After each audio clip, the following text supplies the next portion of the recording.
Okay, it looks like we're live. Nobody else is here yet.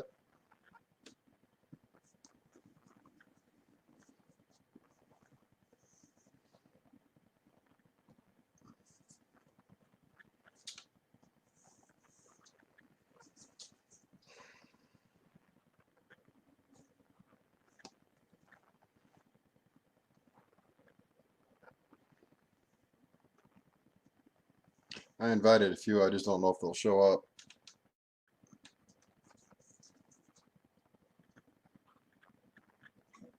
I invited a few, I just don't know. Hey. Hello, Gil. Hey. Let me know if it gets too much to be an echo.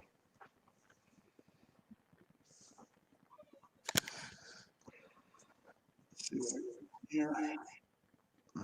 Speakers. Right, there we go. I invited Will, and he's not here yet.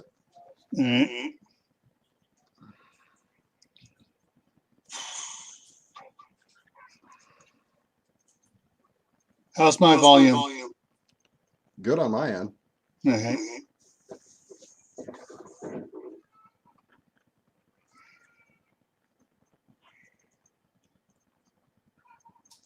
Okay, we got Tibor. Not there? Yeah, he's out there, and that's it by the looks of it.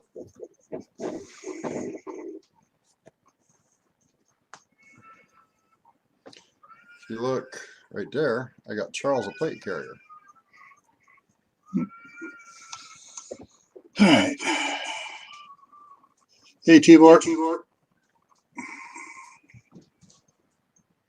Got the plate carrier. They said it was supposed to be stab resistant. It's not stab resistant. It's thin, but it was free, so I'm not going to complain. Lori's here. Hello, Lori. Fix this up better.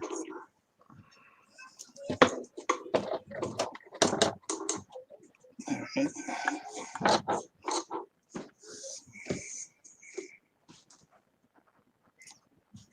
Well, it shouldn't be on my end. Might be on my end. I may have to mute while somebody else is talking.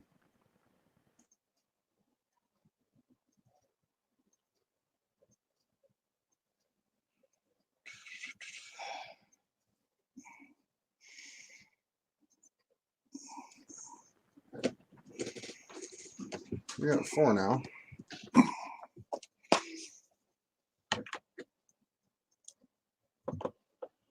Switch glasses here.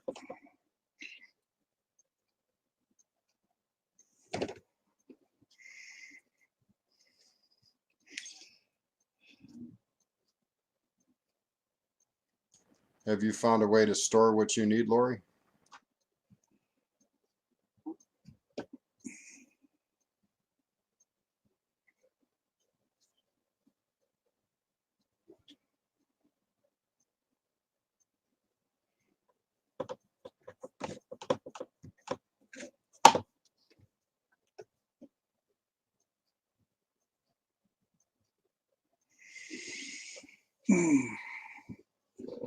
Ow.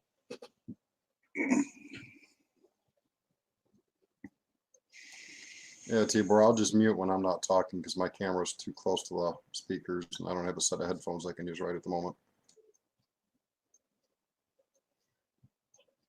Can you still hear me okay, Gil? Yeah, I can hear you. Okay. Okay.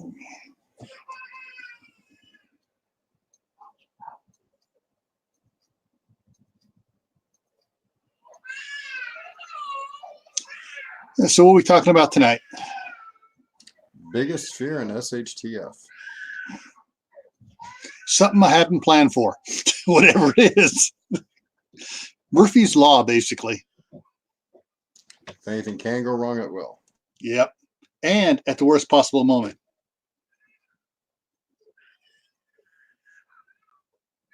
I'll let you go first, seeing as how we got an echo issue and it's on my end, so I'll let you go first. Oh, my biggest fear. Let's see.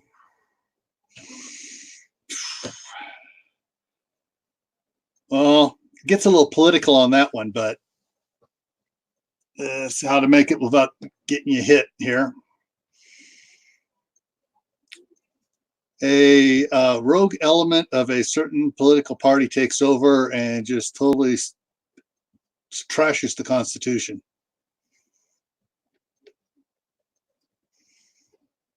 I mean, it's, there's things going on right now where they're undermining the Constitution, and people aren't standing up and saying enough is enough, stop. But that's probably the thing that worries me the most, because you really can't plan for that, because you never know who's going to do what, when, how, and what's going to go sideways on you. And the everything, earthquakes, I've planned for that. I've been through them. I know how to handle them. Tornadoes, all that stuff I've planned for. That's what I did, was do the planning for all that stuff. But there's never been a plan for what happens when our representatives think they're our leaders and they go wrong. I mean, you just go totally, off the deep end.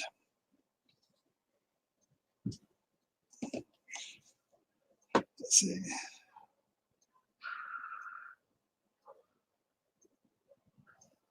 That's all of them.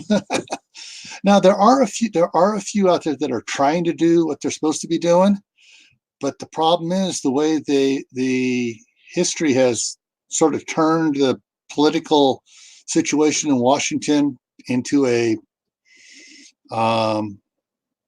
good old boys club, even though there's a bunch of women leading it.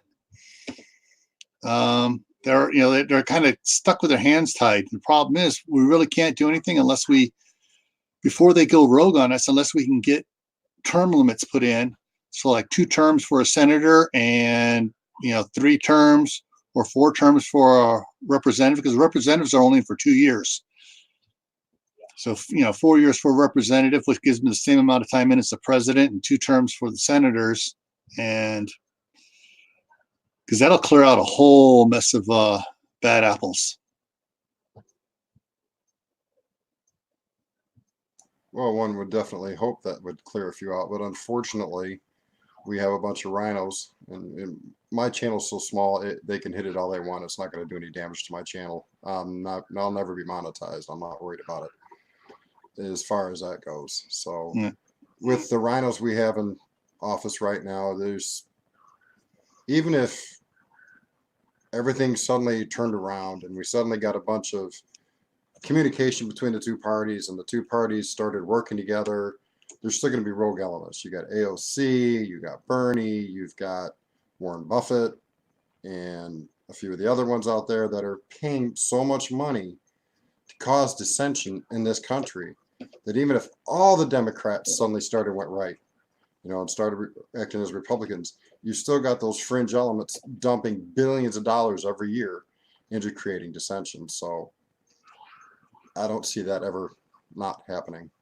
Yeah. The other problem too is you got certain non-political organizations thinking that they're supposed to be governing the politics. What's it called? That legal Southern Poverty Law or whatever it is. Southern Ohio Law Center. Yeah, it's got poverty somewhere, but yeah, I know what you're. I think everybody knows. Yeah, the ones that says, "Oh, this is a hate group. That's a hate group," and they're picking on everybody. They're the ones doing the hating on those that are trying to be peaceful. Yeah, so an organization like that needs to be deemed by the government as, no, you're a terrorist organization. Well, if you look at our original declaration as to what could, back when I was in the service in '85, what we were told terrorists were, Antifa's a terrorist, Southern Justice Poverty Law Center, whatever the heck it's called, which spreads hate, is considered a fringe terrorist organization. The Baptist people down south that were, doing all that crazy stuff down south that they were, you know, blocking gays or whatever. I mean, you know, the Westboro Baptist, is that what it was? Um, Well, they're a terrorist organization because all they do is spread fear and terror. But when people like that go to do it, it causes regular Christians who abide by the Bible, which says, love one another. The greatest commandments of all of these is love. It gives the rest of us a bad image because they group all Christians into the Westboro Baptist terrorist organization stuff. So, unfortunately, until we get people who can read in government and understand what our founding fathers meant by what they wrote and actually start governing according to the way they're paid by us, the people, our government's never going to change. Even if we get 20 Donald Trumps in there, it's still not enough to create enough change. Yeah. And you're right, Lori. Too many outside countries interfering with other countries' information. You know, they proved that Obama did it to Israel. And it's just one minor thing, but a lot of other countries interfere with other countries trying to get what they want into place.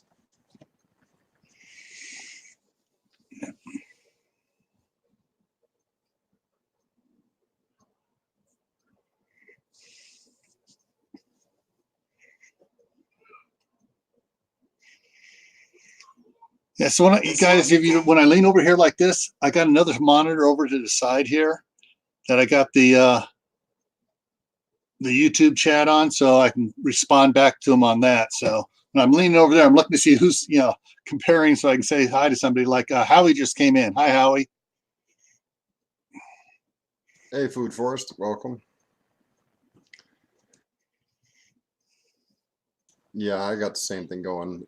For some people who haven't been on StreamYard yet, when you join a StreamYard, you can't actually type in the chat. You can read it, but you can't type in that chat unless you're the actual one controlling it.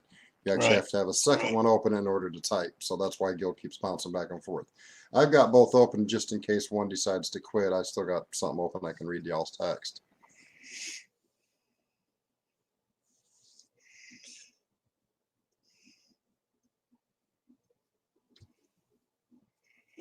Yeah.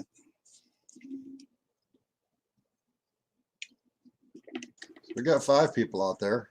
A little like the little banner says, somebody else Lori posted what her fear was. So somebody else jump in and let us know what your biggest fear during an SHTF event would be. Is it your kids? Is it worried about your property being overrun? Whatever your fear is, that way we can try and maybe come up with a solution. Sometimes it's best to throw something against the wall and have 20 people clean it up to figure out the best way to take care of that issue than banging your own head against the wall for months on end trying to figure out a way to fix it. So that's kind of what my theory is tonight.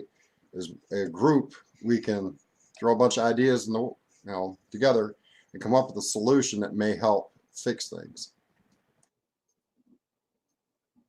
Yeah. One of my other fears is, excuse me, is that I won't have everything completely ready by the time it happens. Going to get caught short-handed, short-footed, whatever you want to call it. As right now, my plan work is running on probably about a 3-year plan to get the property here in Idaho all fixed up.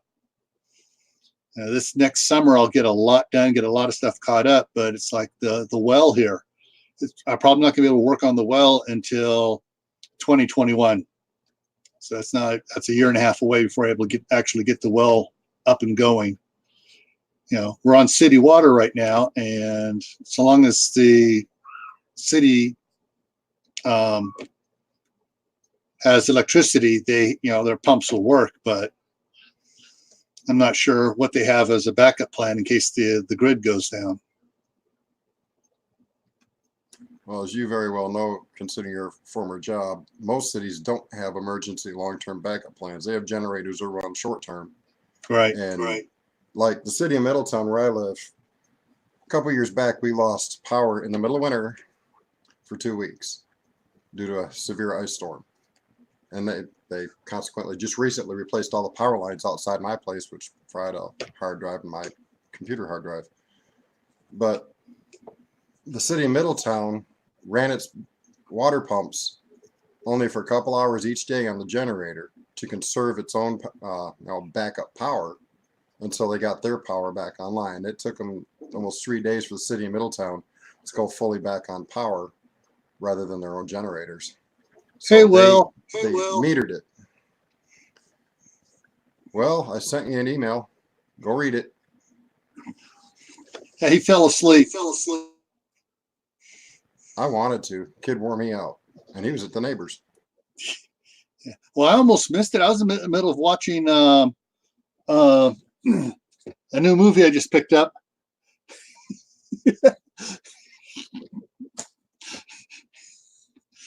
I just happened to glance down at the clock on the computer here, and it's like, oh crud!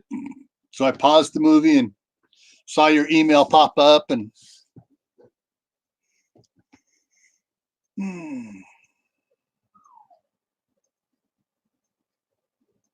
put an invitation out there in case somebody else wants to jump up here and voice anything. Yeah. One of these days, I'm going to get brave enough to try to do a live from my computer. I'll go ahead and toss. Will, I put a link up there. You can go ahead and do it. My biggest fear, which I've got most everything in place, considering I'm going to have to bug in. There's short of grabbing a couple horses and heading north. Right now, that's the only way I can go. So right now, tentative plans, unless they start burning everything down around me, is to ride it. I've got enough food in the house here for a year. I've got enough water in the house for a year. My biggest fear is procuring water resources from the stream and something happening to my son while we're either out doing that or when I go down there in the middle of the night to get it, somebody try breaking in the house and harm him, which is why I've got that vest right there for him. I'm going to get some plates for it, so he'll at least have some body protection. But my biggest fear is something happening to my son. I'm not perfect prepper or anything like that. Don't take me wrong. I probably still got a few other things that I need to work on, but my biggest fear would be something happening to my son. Because as any parent will tell you, something happens to your kid, you're going to go into temporary shock. Yeah. And even if it's only momentary, that few moments is enough for somebody to gain a tactical advantage on you. So, that being able to prepare yourself is near impossible for that kind of an event. But playing that mental role in your head will help build up your brain's ability to, I can't say shelf that problem, but if it does happen, you'll react quicker and get back to normal faster than if you don't mentally prepare yourself for that.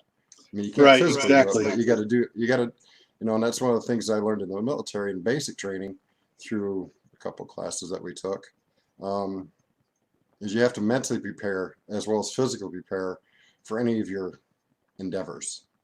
So some of the stuff I had to learn, I'm not going to go into detail, but some of that stuff I had to learn was entirely mental in order to prepare myself for what's going on. Yeah. When I went through the police academy 35 years ago, our motto for our class was, in a crisis, under stress, you will react to the way you are trained. And so if you're not trained, that means you're going to react. Bleh. Whereas if you're trained to do something and it's like muscle memory, that's how you're going to react. One of the things that one of my scouts had also mentioned about disasters and stuff, we used to do the Saturday after Christmas, the entire troop would get together at a local church. They said we could use the building for that Saturday, and we'd have Nerf wars. And we started out with just outside shooting contests, so you could hit the targets, and we move inside to a bunch of moving targets, and you practice that. Then we went into the games where it was capture the flag or We capture a flag, then we do something else. I can't remember what it was, but the last one game we did was SWAT, where 3 or 4 guys who volunteer to be the bad guys, they go inside. We give them 5 minutes to get holed up, and then the rest of the troop would break off in teams and try to secure the building. And there was one thing. It's like you get hit, you don't get to regenerate. You're out of it till this scenario's over. And a lot of them were like, "Wow, I can't regenerate," because they're used to computer games regenerating on the computer game.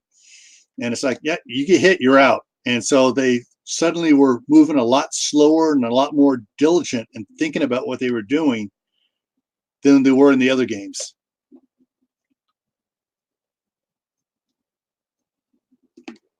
Yeah, that's some of the best fun I've had in my unfortunate few years of playing toy soldiers, if you get my drift, was all the combat stuff.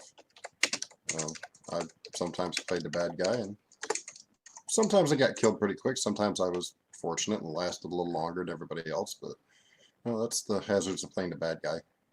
I'd rather play the bad guy because something you'll learn that a lot of people don't understand when you're in the military, when you're in the police. One of the things they teach you to do mentally, in order to catch a thief, you have to think like the thief. You have to actually put yourself in that kind of mentality, in them shoes, in order to think about, okay, well, if I was doing this and this is what, what would I do next? That's why some of the best detectives could be some of the best criminals, because they can put themselves in that mindset, and that's how they figure out what's going on. Yeah. After I graduated from the academy, they asked me to come back and be one of the bad guys for the next couple classes. After the first class of me playing the bad guy, the next 3 classes, they kept me out of it until the last bit, when they wanted to kill the entire academy class. Because the first time they put me in there, I let them capture me. They started pulling guns off me, made a pile, rolled me over on top of my guns. I got out of the handcuffs. They thought they had me, and I started killing all the cops from behind. And, the 2 instructors that were there in front were just going like this. They were shaking their heads because I just walking around, bang, you're dead, lay down, bang, you're dead, and just took out the entire academy class. And the one instructor, Ron Odell, was really heavy into defensive tactics and perimeter securing, and they didn't listen to him during his classroom time. And so after that, he called me, "All right, I want you to come kill this class." Whenever he could tell when they weren't listening to him, put him out in field problems, and he had to come in there, and I'd be in the front of them 1 minute, and either I'd just sneak around behind them, or I'd let them capture me, and I would get out, because I had like 15 handcuff keys taped on all over my body. They pat me down. They wouldn't feel the handcuff keys, but I'd get the handcuff keys out, and I'd be loose. And so the stress level that he had me put on them was to make them slow down, think, and keep your head on a swivel. Just because you have somebody captured behind and sitting there handcuffed, you don't take your eyes off him. That's something that a lot of people need to understand too, is the whole head on a swivel theory. Kind of falls back on the Cooper color code is one way to explain it. 90% of America lives in white.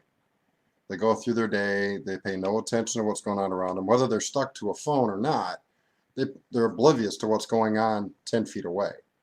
Yeah. The way I started learning is really young. As I'd walk through the woods and I'd listen for every bird, and I'd figure out where that bird was without looking at it. And I could, after a few months of practice, I could actually pick out 7 or 8 different birds, and I'd know where they were at while I was walking. I could tell which ones were going to fly away as I got closer, further away. So, there's ways to practice being aware without becoming paranoid. I live in a constant state of yellow. I'm always aware of what's going on around me. When I seem as I don't have a car, I have to walk to the store. I now know there's 2 areas, depending on how far I have to walk, where there's homeless people. One of the first group is actually 2 guys. They're very shady. They've actually broken into a few places, although they haven't gotten caught. but they have been questioned, and I have talked to a detective about them too. Let me read that real quick. Yeah, back in the 80s, Cincy was a bad place. So I'm very cautious, and whether I see them at their camp or not, I always know that they're near, and so I always listen for footsteps, twigs breaking, leaves rustling, without turning my head, so I can try and pinpoint where they're at. And that's something you have to practice. I mean, hello, Pennsylvania prepper. It's a mindset. You got to do it without becoming paranoid, because if you do it and become paranoid, at the end of the day, you'll be so mentally exhausted that you can't focus on anything. So there's a way to do it, and it's a practiced art. You know, shifting from yellow into orange and then into red. It's a practice. You can't just do it overnight. I couldn't. I had to learn it over years, and I'm still learning to do it. I'm not perfect at it.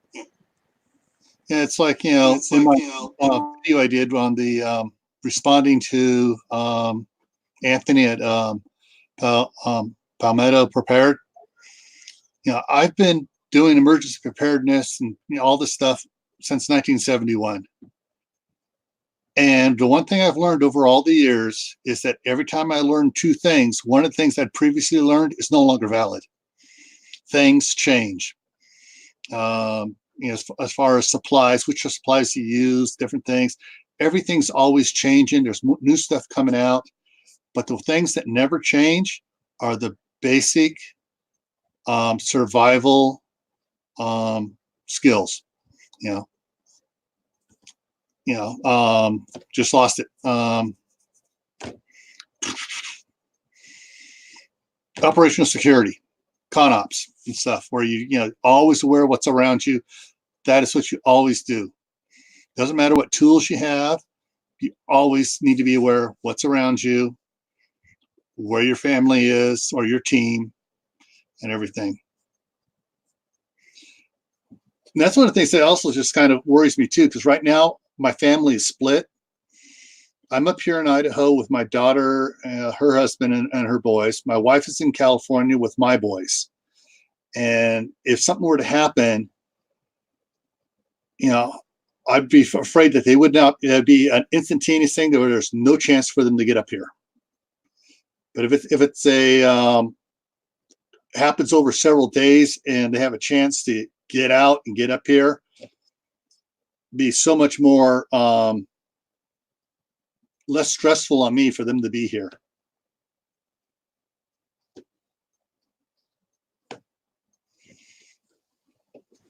Yeah, it's Prepping to and deer. Hi. Hey, Brett. Hey, Timo. Yeah, it's for me, and I mentioned this in my inch bag thought exercise video. Hey, Redder Dust. The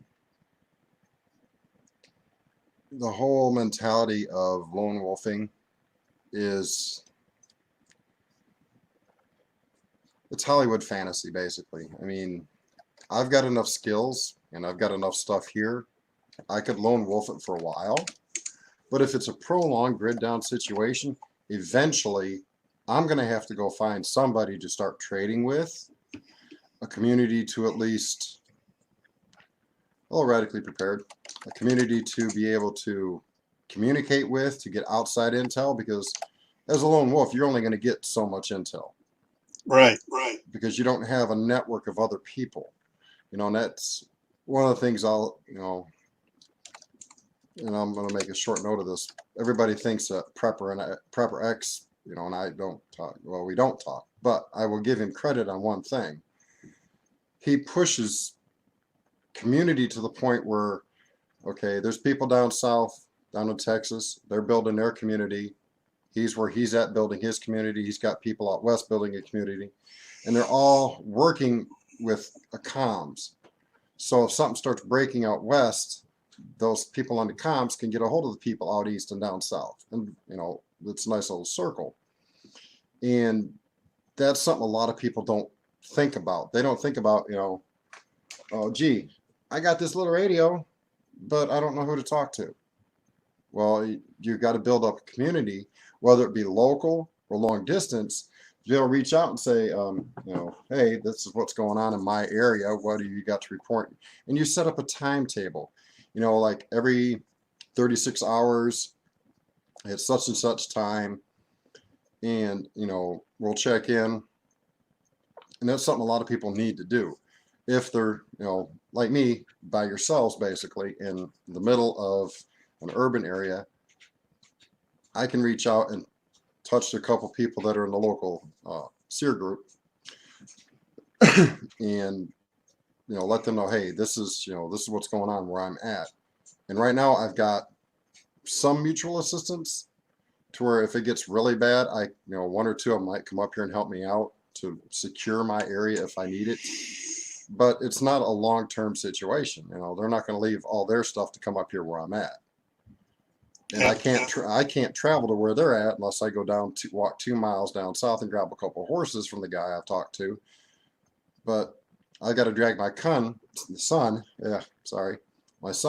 2 miles through a swamp, through a bunch of other stuff. So now I have to train my son to be able to traverse through that stuff, which is what we're going to work on next year. He'll be a little bit older.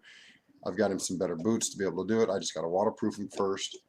And he's got to get used to, whether he likes it or not, being able to traverse that stuff. So, that's his fear right now. His biggest fear is having to go through all that water. He doesn't want to do it because it gets pretty deep for him. It'll get up to his chest in a couple spots. Looking at Food Force message here. It's being held for review. Okay, someone approved it. Okay. Yeah, you are a moderator, Will, or Gil, so you should. Yeah, that's what I was looking at. But I guess one of the other guys got to it first. Ryder Dust. I'm going to get with a local ham radio group and start there because I'm in an apartment and so I can't do much. Good idea. There are probably different ham radio groups around. Depends what types you want to get with. For like in California, my house, we have the Mount Diablo Amateur Radio Club, which covers a big area. Then we have the Walnut Creek Amateur Radio Club, and they're about a little ways away. We have the Martinez Amateur Radio Club, which is where the city we live in. And then there's the LDS Church Radio Club as well. So right now, my wife is down there on the net for both the Martinez Amateur Radio Club and the LDS Radio Club. So she's doing 2 of those right now down there. Yeah, I got my little bow thing programmed to 7 local ham groups. I don't have my ham license right now, so I just listen when they're actually talking. They've got scheduled times where they check in with each other. And if I'm not busy and I have to remember, I usually just, click it on and listen to it. That way I can make sure I can reach out. One of the things I do need to get is a mobile antenna, like a car antenna for my bow thing, so I can stick it up on the roof. Yeah. So I can actually reach everybody because I don't know where the picture is, but I actually live in a ravine, kind of almost not quite a holler.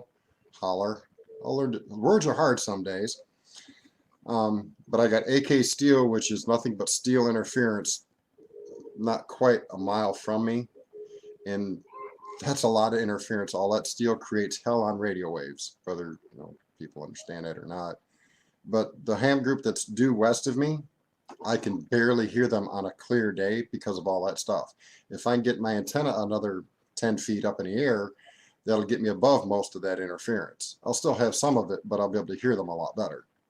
Yeah, my wife for her Bofang, she takes and we have what's called a J-pole, a flexible J-pole. It's made out of basically your old TV antenna wire, and it's clipped and made to be the proper one the proper length and the other one the matching length. And she has one of those that's set up to connect to her Bofang, and she just has it hanging up in the backyard. And so the line just runs into the house and just connects on that. She has a little short antenna there that gets her out to everybody. J-pole antennas are really easy to make for 2 meter and 440. Yeah, Nina, can't remember her channel name at the moment. I'm sure Timo would be able to put it in their chat. But Nina did pretty much that. She took a t-shirt cannon and shot a wire over the top of a tree, and that's her antenna. Yeah. Yeah. Yeah, a friend of mine from the Martinez Amateur Radio Club works on the railroad, and so he takes his little magnetic mount car radio, and he just slap it on top of the engine there when he's driving, and because of all that massive steel of the locomotive, gives it a great reflector, and so his little antenna, that's 3-foot 440 antenna, is acting like a 20-foot 440 antenna because of all that steel that just helps it propagate and to receive better.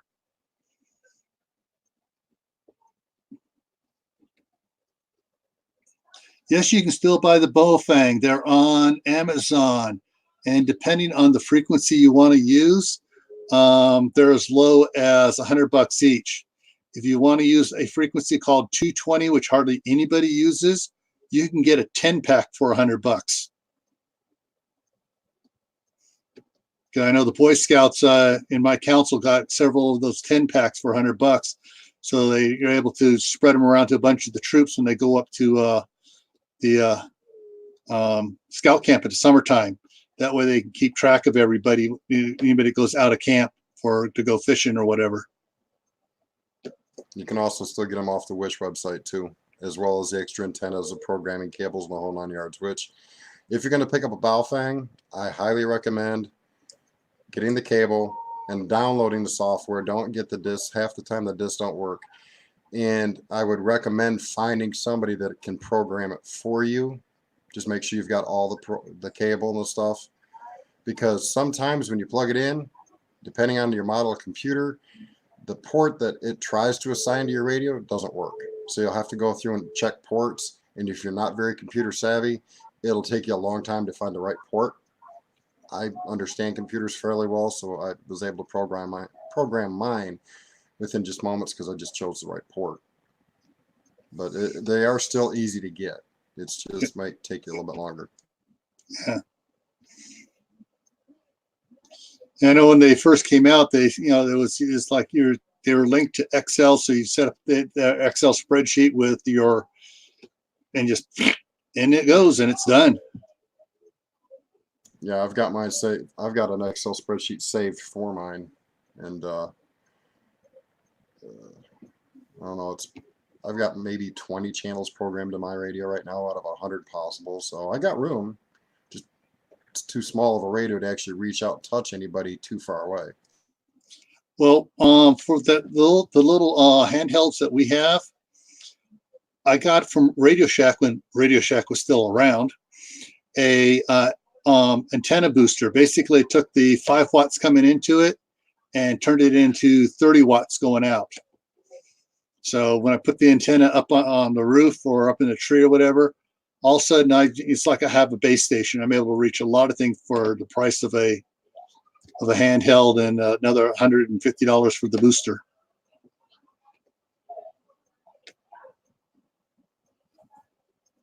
Yeah, I actually want to try and get a hold of.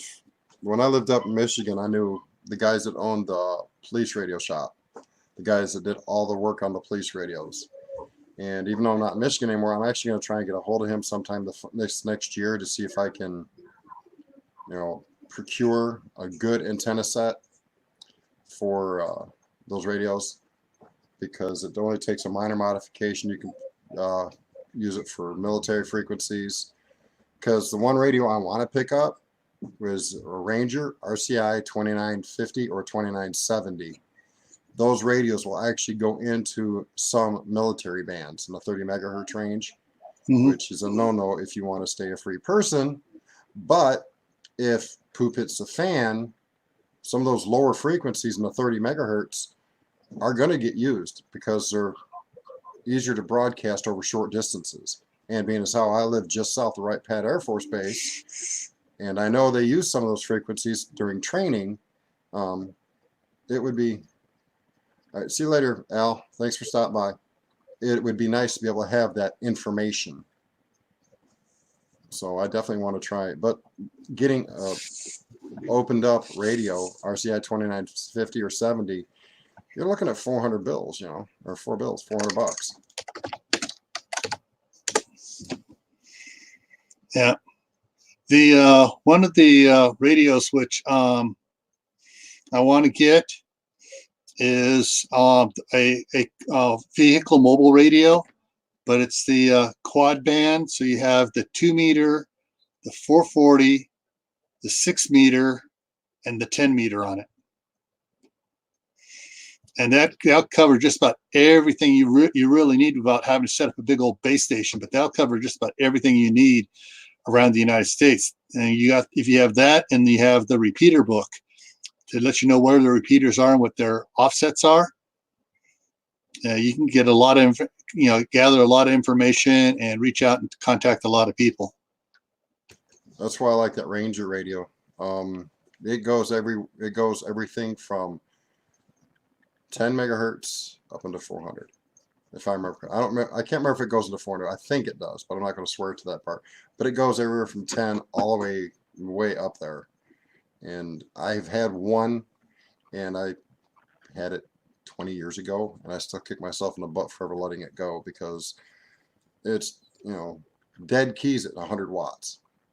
So in shtf grid down with no other interference going on, that radio is going to reach out and touch somebody. And 3/4 of a mile east of me is the top of a rise. I could put that on a wagon, cart myself up to the top of that hill, and it's the highest point for about 25 miles around. So I'm going to have a really nice line of sight range, even for shortwave, short range radios. I'll still be able to pick them up. Yeah. The John Muir House in Martinez is in a little valley, and I mean, it's a valley. I mean, you go, 200 yards south, and you're going up the side of the mountain. And one of the guys, Dave Purcell, was on the 6 meter sideband. And out of that little valley with this little short antenna that he was able, portable antenna, he was able to set up right there on Earth Day, was able to contact people in Ohio for that were doing a field exercise. So as soon as he checked in with them, he had all of the guys back there trying to contact him because they were getting points for contacting somebody that far out of state. So yeah, you have the right frequency and the right antenna. Even if you're in a hollow, you can get out, and you can, through the propagation off the ionosphere, you can bounce around and pick up a lot of places.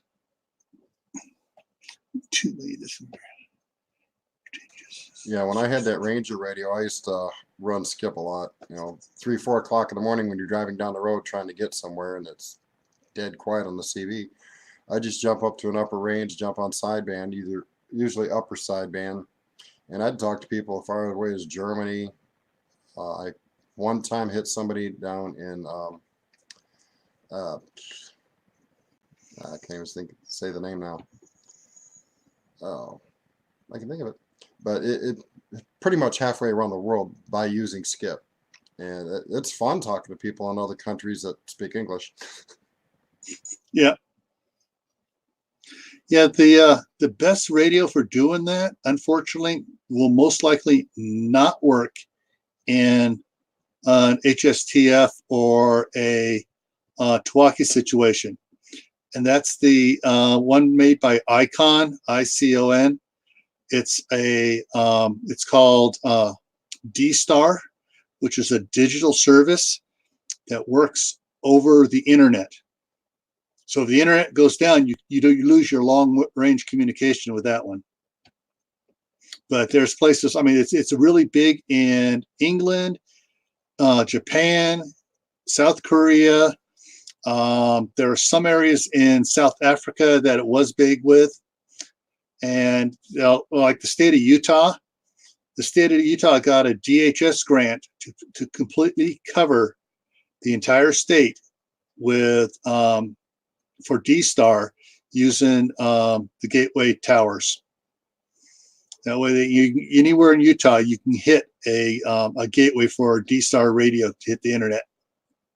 Yeah, it's one thing I wanted to start working on, looking into, and getting more understanding of was the internet connection side of the radios, and then maybe picking up a radio that I could do a little more work with that. But you know, those are heavy financial things that Yeah. are on the back burner. They're so far removed from what we need here now, at least for me anyway. Yeah. Excuse me.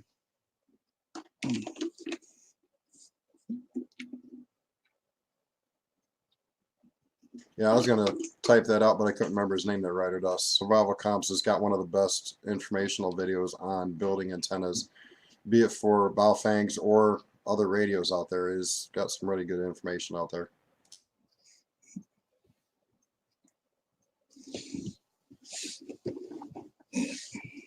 Probably the best thing anybody can do is get to become part of a MAG, mutual assistance group in your area. Don't just go join a group, research a group first before you go and join.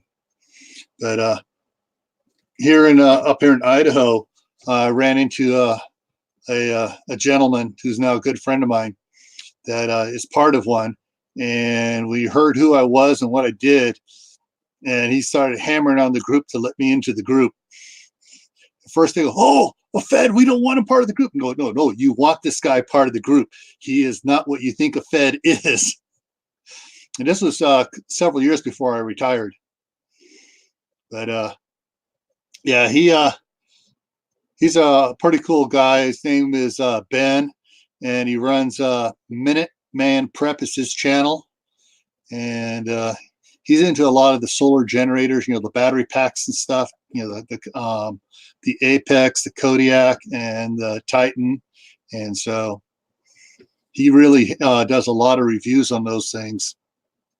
Hi, Sue. Hey, Sue. Yeah, it's something I need to try and work on, is getting a better solar generator. I got enough solar power to run small lights, keep some electronics charged, you know, and the batteries charged for my flashlights, which are a must. But power to run a refrigerator, that I don't have yet, and that takes, you know, a fairly decent one, or at least enough of a generator where I can run the electric cooler I got from back when I was driving truck. I've got one of those little 48-quart electric coolers that I could keep stuff cold in. You know, I've got a room that stays cold. Even in the hottest summer, it'll stay cold. But I would need a way to run that, and a pretty decent solar generator is going to be a must for that, because that does draw a lot of amperage. Think here. Okay, Prescott Caliber Club. I believe it was Reed at Prescott Caliber Club did a series where he was testing the Kodiak, which is what I have, one of the ones I have. And it's no longer made. Because they did a whole bunch of upgrades to it, and they called the upgrades the Apex. But the older model, he just did a whole bunch of reviews on it, running a 12-volt freezer, and he ran it for like 36 hours without recharging it. And the other thing too is that Ben did a review on, which surprised me when he did a review on this particular one. Block that sound. It's called the Max Oak Bluetooth, BLUETTI. It's about the same power as my Kodiak, and there's it and another one which looks identical to it, but is $100 cheaper. And he reviewed both of them, and he said that they just stuck a different label on it. He believes they're manufactured by the same company, but for $1,200 you can get one of these other ones, which is really good. But yeah, it's got a ion lithium battery, 1,000 watt draw capacity, 1,500 watt hours on it, and has a max solar input of 500 watts. But yeah, that's if you want to run just a refrigerator, a chest freezer, and your computer, something like that is more than enough if you have a couple 100 watt panels. Yeah, panels you can get from Harbor Freight relatively decent, and from all the reviews I've seen, the panels from Harbor Freight are fine. I mean, they're not your high dollar, high end stuff, but just if you need 5 regular ones, just get a 6th one from Harbor Freight. Yeah, so just add an extra one, but it's the actual generator itself that's at the moment for me cost prohibitive, because even the cheapest one I found to do what I would like to do is still $500. And the good ones are 1,500 and up. And I would prefer a good one. That way I know it's reliable. These $500 ones I'm kind of iffy on, because all the ones I've seen have hit and miss reviews. I originally tried working with 4Patriots to be able to work my way toward that. And that's why I was doing their videos. And I was eventually told, hey, can you change out the green screen? Because that doesn't work for our people. We need you to get somebody else to help you film things. It's like, guys, I'm just one person. I can't do all the things you're asking. And when we originally talked, what I did was fine, and now you want to change it, and I can't do that. So we kind of parted ways on that. Now, are you looking for a portable solar generator, or just one to keep in your place? I'd take for one that just sat in an apartment. Okay. I know you can build it, but my hands don't work the way they used to, so soldering is almost as difficult as words on some days. No soldering. I can build them, or at least I used to be able to build the stuff, because I know what kind of inverter I would need. And the inverter I was looking at is like $150 for a mid-range one. Rider Dust, mutual assistance group is what it implies. Mutual assistance group is, let's say I'm one group, Gil's another group, and I have an issue. I've got marauders staking my place out. I can jump on the radio, call him on his group, and say, hey, look, do you have a couple guys you can spare? It looks like we might be having problems here. And then he can send a few other people to my group and offer us assistance to bolster our security. And then we return a favor. That's what mutual assistance is for, to help bolster other groups. Just try to find a group that's not like some of the elitist people that I found north of Dayton that I originally tried to join, and they are very elitist. You have to have 2 rifles, 2 pistols, 2,000 rounds of ammunition for your pistols, 10,000 rounds of ammunition for your rifles, 2 years of food, 2 years of water, and you have to have your own property. Yeah. It's like, okay, I'm not a millionaire.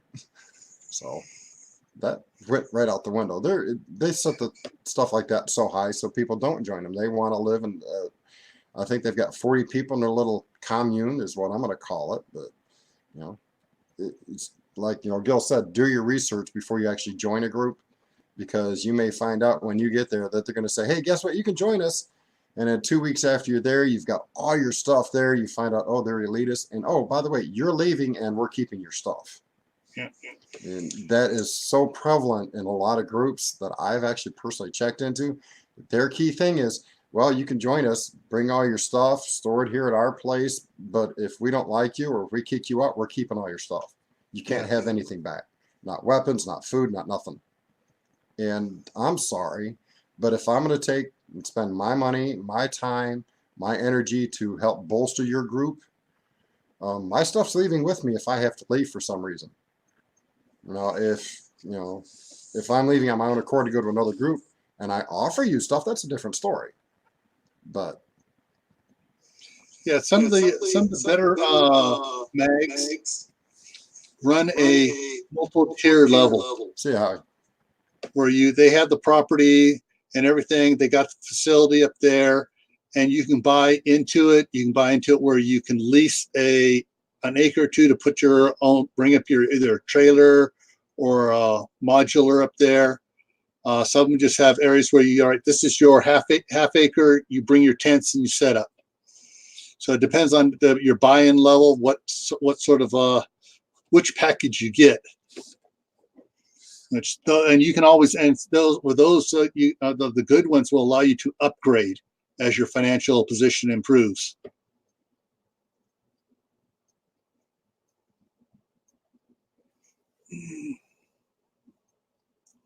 What was that?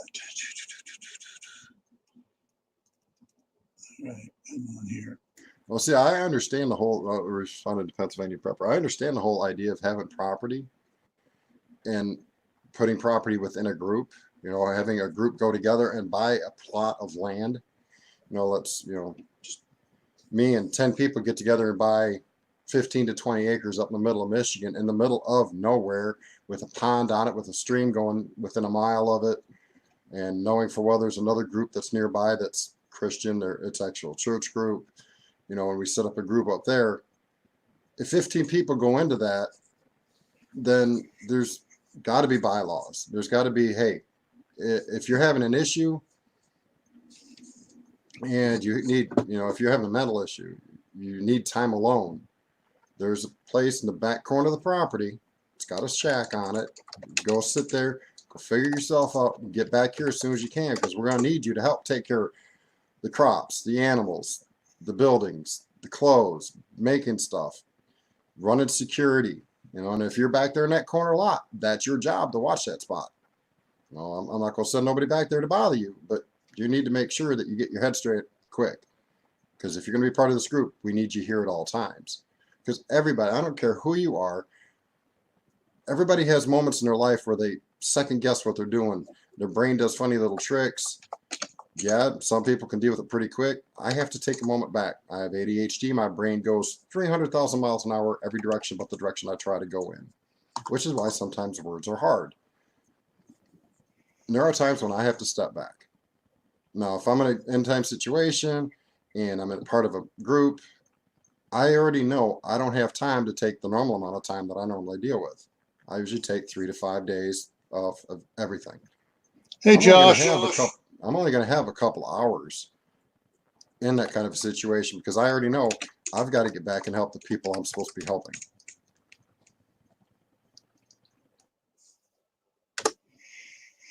Yeah, that's one of the reasons we got this property up here, was to have it so I can have we can put 4 houses on it right now without any say from the city, because they say, yeah, it's already subdivided. If you can put 4 houses, yeah, we got to do the permits, but we don't have to subdivide the property any farther. We can subdivide this property down to half-acre lots if we needed to. But my son is already drawn up plans to build his house. My daughter wants to build her house. My wife and I want to put another house on it for us, and the existing main house right now will go to my middle son for him to stay at. So that's our plans here. But I would really, really love to get at least 1 or 2 of my nephews up here as well with their families. But he just, they both just got good jobs with East Bay MUD, which is the East Bay Municipal Utility District. And so they ain't going anywhere right now. Yeah, it's my biggest problem. None of my family is preparing anywhere near as hard as I do, because most of them don't believe that anything, they're still under the assumption that the government will protect them. My oldest sister and her daughters are starting to prep, because I've been pushing and prodding and begging for the last several years for them to at least just watch one of my videos, learn something. You don't have to agree with what I'm saying, but learn the premise that the government's not there. FEMA itself said, hey, well, guess what? We're not coming. Get yourself. Yeah, they can't. Right. They have no money. Literally. FEMA is broke. Even though everybody tries telling you different, trust me, FEMA's broke. That's why North Carolina didn't get the resources it needed, because FEMA is broke. But finally getting my sisters to at least start thinking about having some extra food and water stored in their house. My sister Deb, she's 7 years older than I am, and she's just now thinking about weapons. Her daughters are afraid of them still, kind of. So, I mean, it's trying to get people in your family to do these things in order to have a property, because my sister's adopted parents actually have a cottage and some property up in Michigan. I know where it's at, but I'm part of the black sheep of the family, so I'm not allowed up there in good times.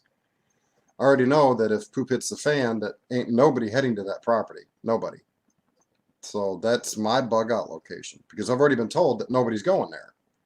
That's too far for them. My sister lives in St. Louis, Missouri, on the outside of it, right next to Ferguson of all places. And that cottage is in the northern middle part of Michigan. That's a long way for them to try and make it in a grid down situation. I know with a pair of horses, well, actually 3 horses, one for me, one for my son, and one is a pack horse, I can be there in a week's time with horses, because I know how far I can push a horse. I'm used to horses. So that's what I would do.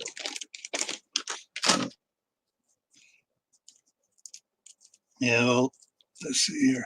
Yeah, this is one of the reasons. That's one of the reasons I kind of chose this area up here in Idaho. You know, my wife and I spent time looking at just about most states. When we started looking about 8 years ago, where we wanted to go to when we retired. And actually, I was looking up around a town called Council in mid Idaho, up above about an hour or so out of Boise. But since my daughter was going to college over here in eastern Idaho, and she really liked the area, and then she said she was settling down here, my wife goes, "Well, we need to start looking in eastern Idaho." So, so yeah, we got lucky when we stumbled across, got this property here. But what's really neat about this town is there's a road on the north end of the town that heads east to west, and a road on the south end of the town that heads east to west. And those are the only ways into the town. So this town can be totally secured in 10 minutes by putting up 4 roadblocks. Yep, a couple semis at each one is perfect. Yeah, and directly to the west of my property is an irrigation canal. Another 100 feet is another irrigation canal. We're talking the big ones that are like 30 feet across. And then after that is railroad tracks, Highway 91, and then the Snake River. So, you know, water supply, even if they shut the canals down and nobody opens them up after an event, we still got the Snake River a quarter mile away. And I got several of those 330-gallon ICB totes that I can put in the back of my my trailer, and I can haul over there and pump it full in about 10 minutes and be back home. Yep. And that's something a lot of people, I went over at one of my live streams several months back, is about EMPs and CMEs and stuff like that, that depending on where you're at in the nation dictates how bad you're going to be hit. If it's a CME off the sun and we're on the dark side, we're going to have very little effect. It still might affect us, but we're going to have a whole lot less effect than if we're on the daylight side. If the CME hits the earth and we're on the daylight side, we're going to have a lot of impact, but not to the degree where your cell phone's not going to work. Because they've already done a lot of studies, and it's, if I remember, I could be wrong, I may have this backwards, but CMEs are short wavelength, and they'll do a lot less damage. They'll affect the main power lines to a degree, like they did back at the Carrington event, but your laptops, your cell phones, and stuff like that, as long as they're not physically plugged in to the grid in any way, shape, or form, should survive, and your car will survive. Right. But an EMP, let's say, because right, Pat, is a high threat value to other nations. Now, an EMP will be detonated somewhere between, I'm going to say, the edge of Pennsylvania to Washington, D.C., somewhere the central point over that, in order to cover, right, Pat, the nuclear plants, Washington, D.C., and all those nice, pretty little hidden bases and places within that radius. So for me, an EMP is a far more dangerous situation than a CME. Now, if there's an EMP over this part of the country, Texas, which is its own power grid, will be affected, and so will the western side of the nation, but to a lesser degree. They'll lose their main transmission lines probably, but a lot of people's stuff will still be good, their cars, their cell phones, and stuff like that, because it'll be a shorter wavelength by the time it gets to them, because unless, of course, they use multiple nukes. And the last scenario that I did any research on was a five warhead attack where it hit the East Coast, one hit Canada, one hit on the border of Texas and Mexico, one hit in the middle, like over top of Yellowstone, one hit California, and that totally wipes out everything from the northern part of Canada all the way down to the southern part of Mexico as far as main transmission lines and a lot of the other stuff like that. It was an absolute worst case scenario that I did some research on. I don't know if you've seen anything of that or not, Gil, because that was kind of your job, so to speak. But, you know, the worst case scenario, everybody will be affected. The simple scenario is most of the country is still going to be okay as far as transportation, but there's not going to be any communication for that transportation like semis and stuff to be operated.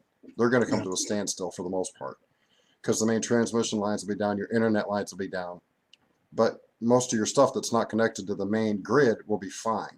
People right underneath it are in an entirely different ball of wax. Right. Now, a couple comments on what you said. On the coronal mass ejection, you can get two different types of an electromagnetic pulse from the sun coming at us. You can get the low frequency, or you can get a high frequency if it is a big enough one. Now, the time of the year, as well as whether it's nighttime or daytime, affects as well.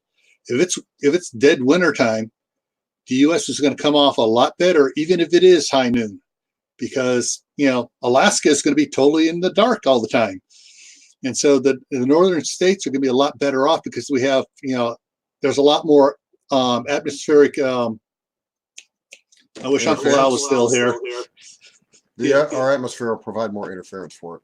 Yeah, so there's that.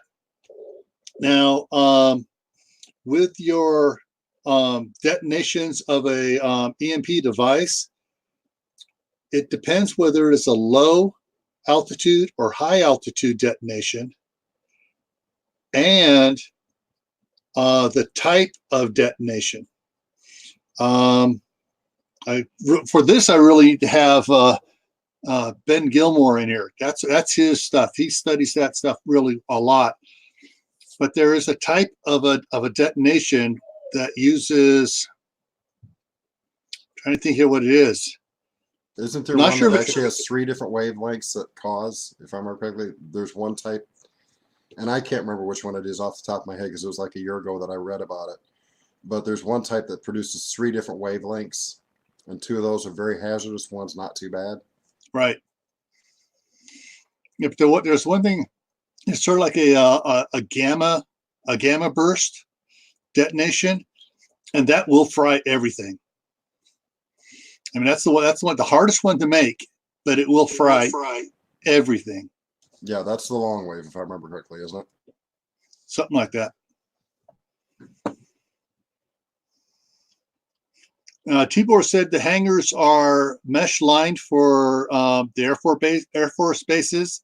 However, there's a test video out there and stuff where they were testing some directed electromagnetic cannons, whatever you want to call them. And the Air Force and NASA had the cameras they were recording stuff with inside some really good Faraday cages. It still fried them.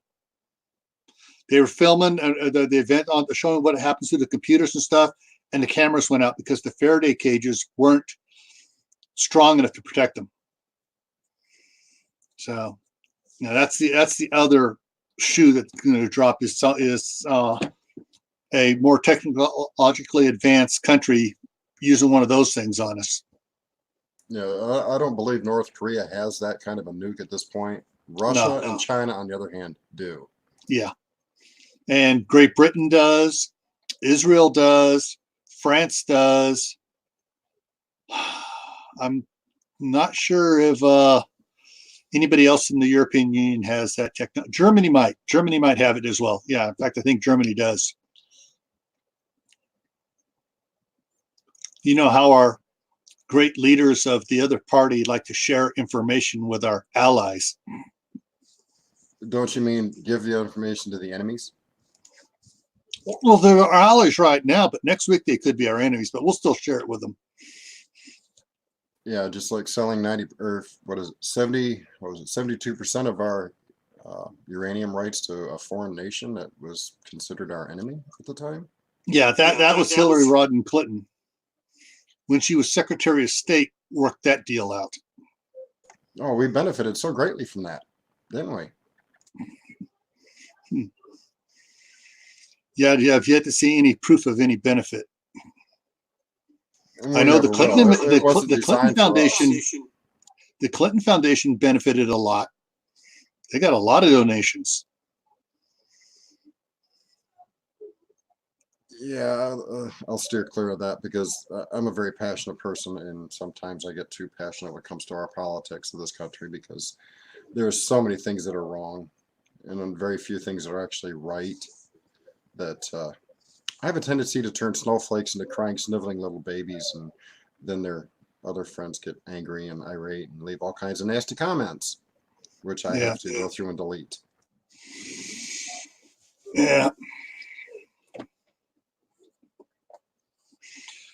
All right, what else we got here?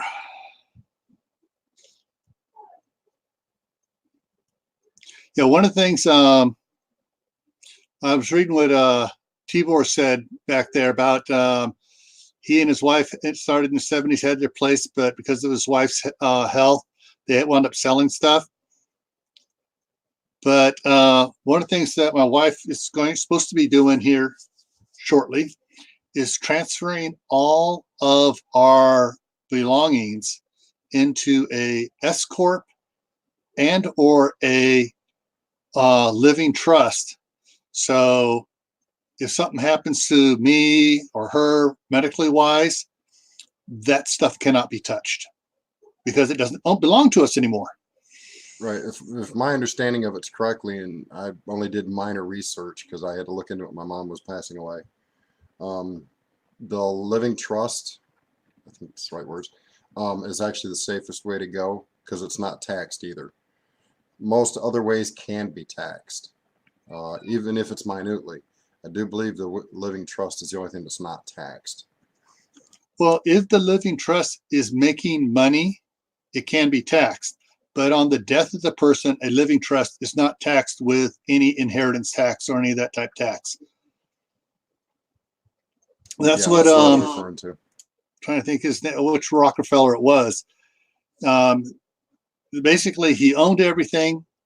I mean, he owned nothing but controlled everything. Everything he ever bought, he put into living trusts. And then he was paid for by the S corp, which managed the trust. So yeah, he controlled everything, but he didn't own anything. Yeah, that's the playbook that most of the Democrats now play by. Oh, we don't own anything. We're broke. You need to pay us more money. No, you got enough money. Shut up. Yeah.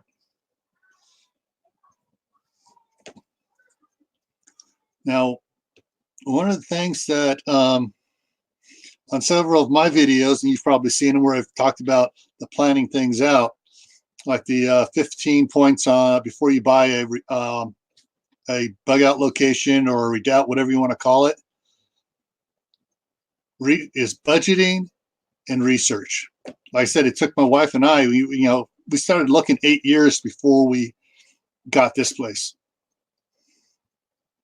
And so, yeah, anybody out there is looking to set up someplace different, you don't have to go out and do it right away. You can take your time. If we jumped on some of the first places we were looking at, we'd probably be worse off than we are now, because what we paid for this for 5 acres, we almost paid for twice as much for 3 acres. But there's something just was bugging us about, no, let's not get this.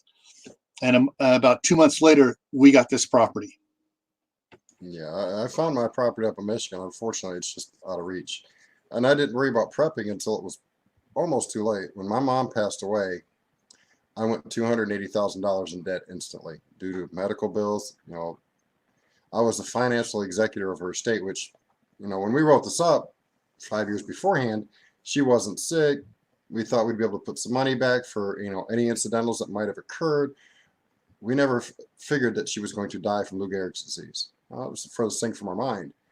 And it hit, and she died so suddenly that all the bills fell on my shoulders. Well, thanks to Muscular Dystrophy Association and hospice up there in Michigan, they helped bring some of them bills down, and I actually only owe like 60-some thousand out of that 280,000. So for me now to get property is impossible. There's no way I'll ever be able to do it because I've still got that overhead. And when you do it, the last credit check that was ran, the company that I was, because when I got my disability check, I got 20,000. I was going to put on a piece of property in Michigan, a quarter mile from my pastor's house, and I was turned down even though I had $20,000 in cash to put down because I had such a huge overhead of those other bills. And so now it's just too late. I mean, there's no way I can do it. So I have to prep with what I have available, which is trying to build up my defenses here, food stores, water stores, and have enough extra stuff that I can barter with it when that time comes. Because, you know, I've already made mention to some of the people that live around here that are interested in prepping that, you know, there's plenty of deer that run through here. I'll shoot the deer if you can clean it. Oh yeah, I hunt all the time. I can clean it. Good. I'll shoot it. You clean it. We'll share it. So I've already made kind of a little teeny pack with guys in back if they don't move before something happens. But, you know, I can only do what I can do. So if you're young and you're thinking about prepping, plan properly. Don't wait until you're 50 plus years old before you start. Yeah. Now you mentioned earlier about this solar panels from Harbor Freight. I got when the packages were 45 watts each. 15 years ago, I got 5 sets of those, and they worked pretty good. And they are the I always butcher how the pronunciation of it. The begins with an A, Aphthomoris or whatever type cell, which has a longer lifespan than the crystalline, monocrystalline panels. But they also don't put out as much power per square inch as the monocrystalline panels do. Now, so right now the set with the they got 4 panels in it now, and I think they're 20 watts each now instead of 15 watts. So you got 80 watts worth of power is $149 when it's on sale at Harbor Freight. On Amazon right now, Renogy,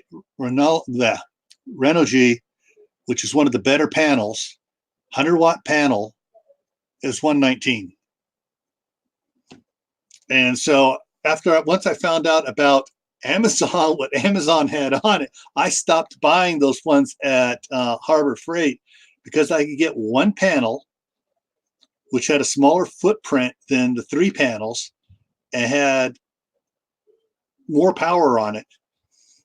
And for the same price, granted, it's not going to last 25 years, but you know, it's going to last 15 years or so before it starts degrading. And when they go on sale even more, I actually picked up several of them when they were down for $99. So if you put them in your wish list cart or whatever on Amazon, and you watch it constantly, you can watch the price go up and down, up and down. And when it takes a big dip, buy 2. And that's what I've been doing. So now I have about almost 20 100-watt panels.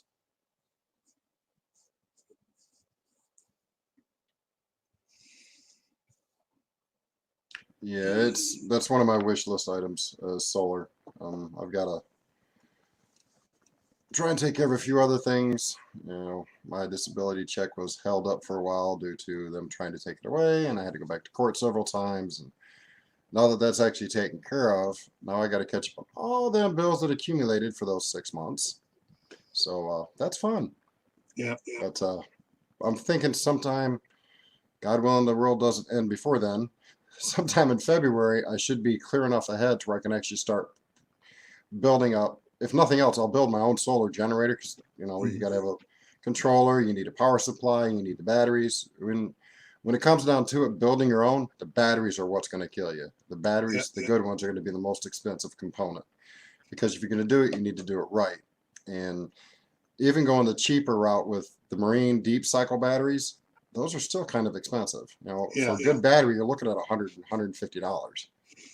Actually, what I found works best, I didn't find it out till I've spent several $1,000s on batteries, and I started to go through this to after after 7 years, you're going to have to replace those lead acid batteries. Was golf cart batteries. There's a place both here in Idaho and in California called Batteries Plus, and I can get a 6-volt golf cart battery for $99. And you get two of them together and you hook them up together, and now you got 12 volts. I did a video on it of my one little box there. I got 4 golf cart batteries in there. Yes, it's heavier than what you want to ever drop on your toe, and it takes me and my one son to pick it up, and put it on the cart. But it's lasted just fully charged and disconnecting it from the solar panels. It has run a chest freezer for a week.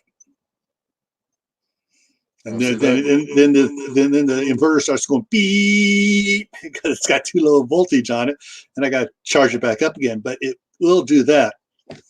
Yeah, that's why I would have to fight Tibor because Armco Park, which we mentioned earlier, it's not that far from me. It's about, I'm going to say 1, 2, 3, about 5 miles from my house going via road. There's a golf course there, and there's lots of golf carts there. So I will be going to Armco Park and swiping some cards if things go to hell. No. You're not swiping. You're reallocating the distribution of the needed supplies. Let's just be honest. I'm going to do it. I'm going to swipe them because ain't nobody else going to use them. That'll be one of the last things anybody even thinks about taking is going to be a golf cart. You know, some will think, oh, it's transportation, but they're not going to see it for what its real purpose will be, and that is the batteries that are inside. And if you understand electronics, you can take the generators that are in some of those and reverse them and actually create power in a way that's, like on a windmill or something like that. Use wind vanes on it, and you can create power that way. Right. I don't mean to say reverse it, but you know what I meant. Yeah, that's the difference between a alternator and a generator. An alternator, basically, you have to get up to a certain speed, for it to be able to work. But a generator will start working right away. And a generator or a DC motor are interchangeable. Depending on how you wire them, well, it can turn into a generator or it can turn into a motor. That's how come, like the Prius and the other vehicles, they charge themselves and they put on the brakes because they're reversing the wiring on it. When you push on the pedal, it does the electronic reversing on it. Now all of a sudden you're using those motors to turn them into generators to charge.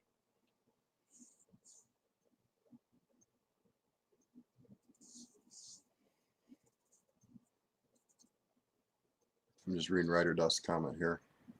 Yeah, all batteries will slowly discharge. Lead acid batteries. That's why you need to keep them charged. A trickle charger with a desulfifier on them.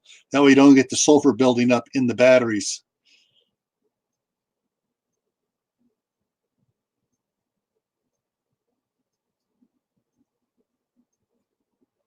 Let's see, we're going to 2 deep side like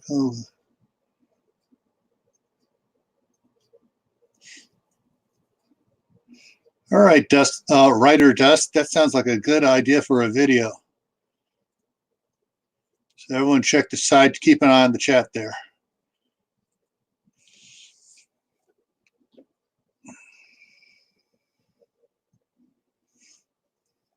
Yeah, a decent inverter. If you're going to build your own system, a decent inverter would, for at least for my theory understanding, and I'm still kind of new at the whole solar thing, so my understanding may be off. And I openly admit that. And if I'm wrong, I take responsibility for it. But you would want at least a 2,000 watt inverter. I had a 1,500 watt inverter when I drove truck, and that was enough to barely run everything that I wanted to run. I had a 110 fridge in the truck. I ran a Sony PlayStation. I ran a TV, a DVD player. You know, I had a home inside my truck because that was my home. And so, you know, and that was pushing my 1,500 watt. So a 2,000 watt, I would say, would be the bare minimum to build for, you know, long-term survival type stuff. But that's just my opinion. Yeah, I upgraded to a 3,000 surge 2,500 watt constant for my battery pack when I was just running an air conditioning unit in the window, and it worked fine. But when I wanted to hook up stuff to the computers to it, I went ahead and I got a pure sine wave inverter. They're a bit more expensive, but if it saves your computer, yeah, it's worth it.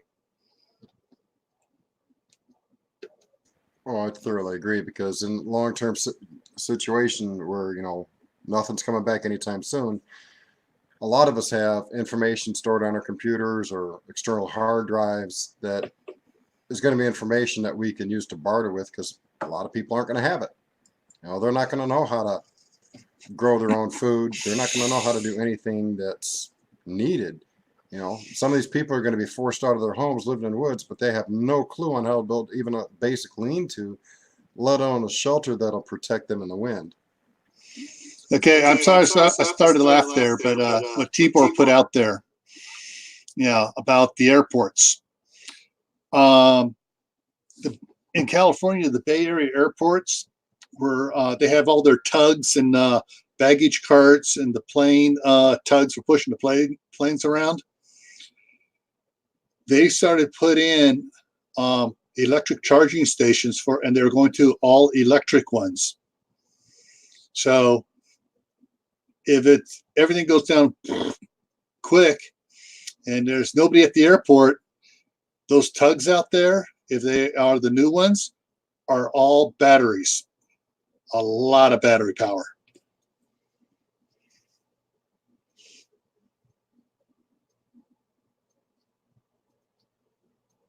Yeah, so, you know, that falls back onto another discussion that's been had recently, is what would you scavenge for? Where would you scavenge? You know, and an airport's one of the last places anybody thinks to go.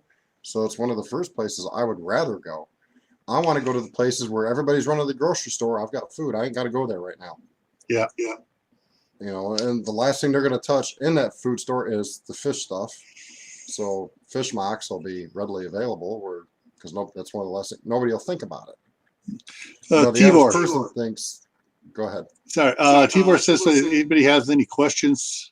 No, not Tibor. Writer Dust. Anybody have any questions for this man that I could ask him? Yeah, there is a lot of hoopla about this company, EMP Shield. Now, I've already caught them lying in their ads, saying that they were in this DHS document. No, they are not. In fact, in the document that says, where it mentions EMP shielding 3 times, and it's not about their company. That document doesn't mention any company in it. So these guys are lying, saying, oh, we're in this document. No, they're not. But ask that guy what he thinks about EMP shielding devices that you attach to vehicles and stuff, to see what he thinks about those.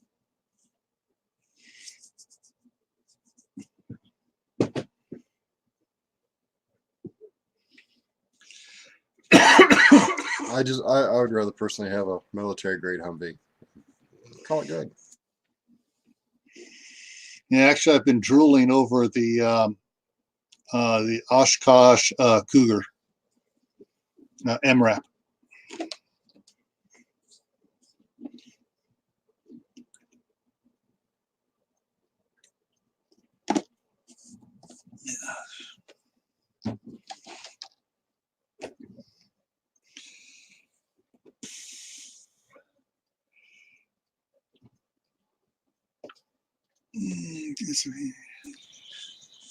Get a chance, check out the link I just dropped in there. You want to Plan drool? B There's- supply. I love it. Yep. Yeah, that's Oh, the yeah. place to go drool. Yeah, the guy said their main office is south of me, about 120 miles or so in Provo, Utah.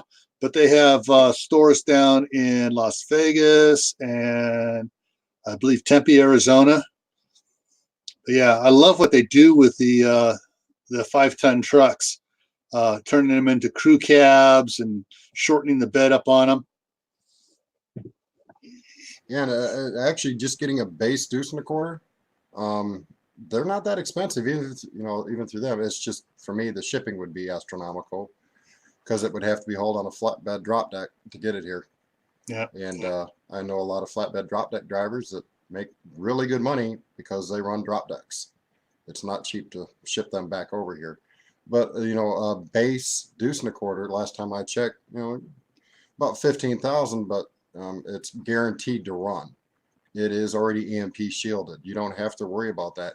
It will fire if we get hit with an EMP, and that's that's a dream vehicle for me as a deuce and a quarter, because the route I've got planned cross country, if I were to go with horses, that deuce and a quarter will make that trip with no problem.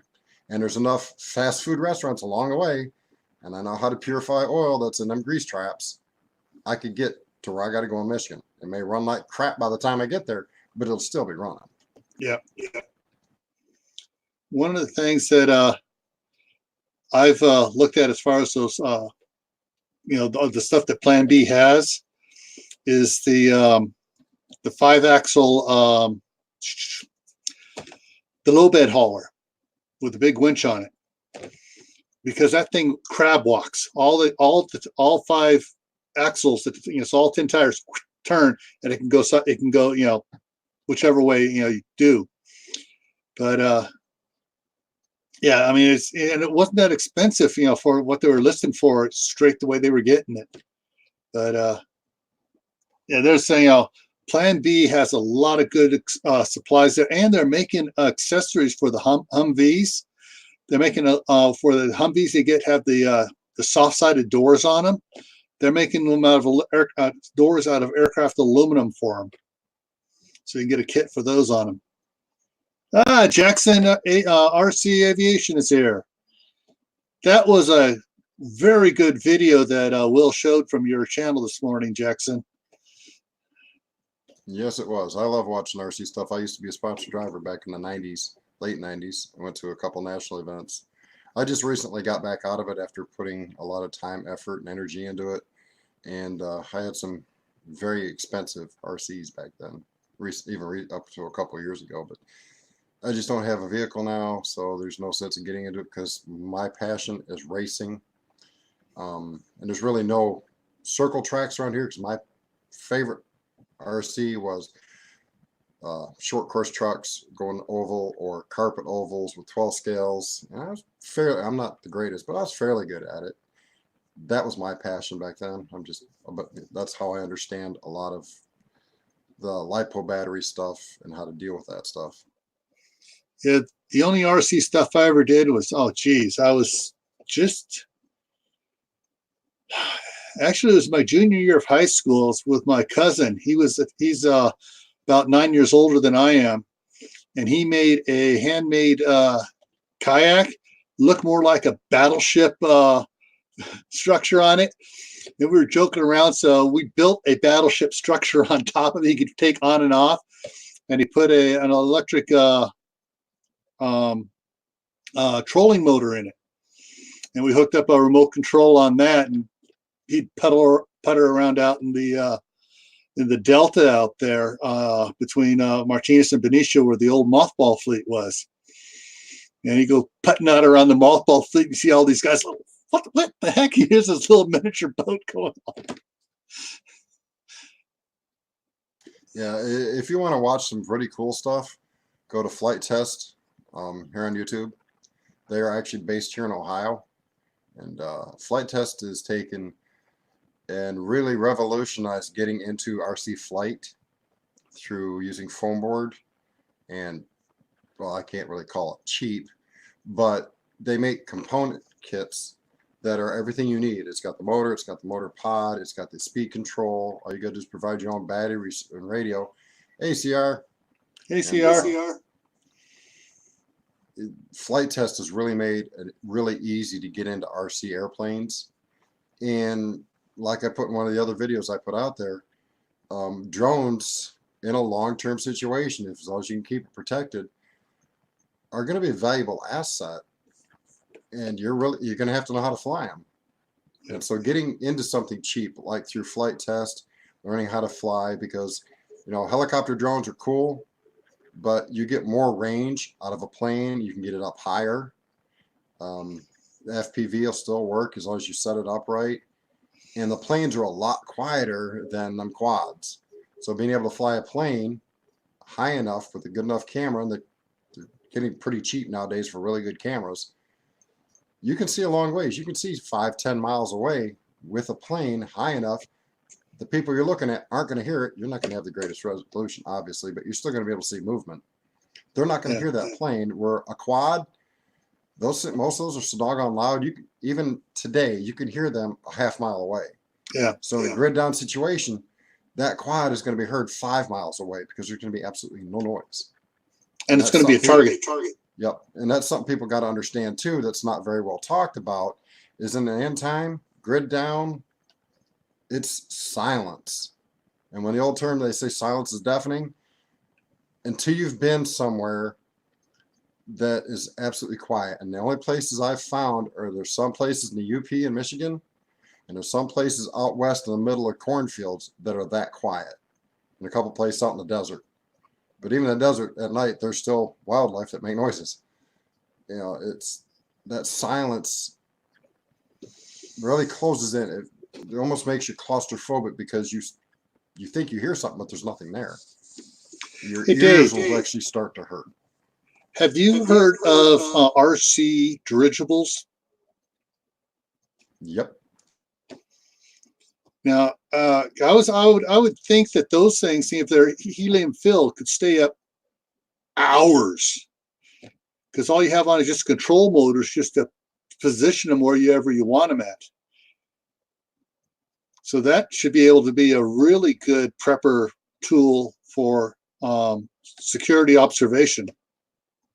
Yep, because they're quiet. I mean, the only time you've actually got to do anything with it and make the motors move, and they're tiny. I mean, I was working on this. I'm making myself a slingshot, handmade, but the motors actually fit inside the forks here, and they're tiny. I mean, I don't know what kilovolt they'd use now, but there's brushless motors that are so quiet for the size of prop that you would need, that at 200 feet in the air, you're not going to hear that.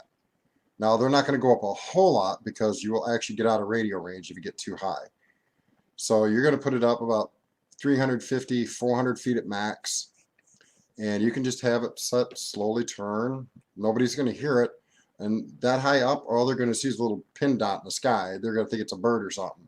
So it's not an instant target because it is quiet. That is an option, but you're going to have to know your batteries. You're going to have to know your radio. All that stuff is something you need to learn now. Just like if you're going to get a quad or an airplane, learn it now. That's why in that one video I recommended people that don't understand airplanes or have never played with them to pick up something like Real Flight Test. It's from, I think it's Duro. And Jackson RC probably can make sure that I got it right. I think it was Real Flight Test.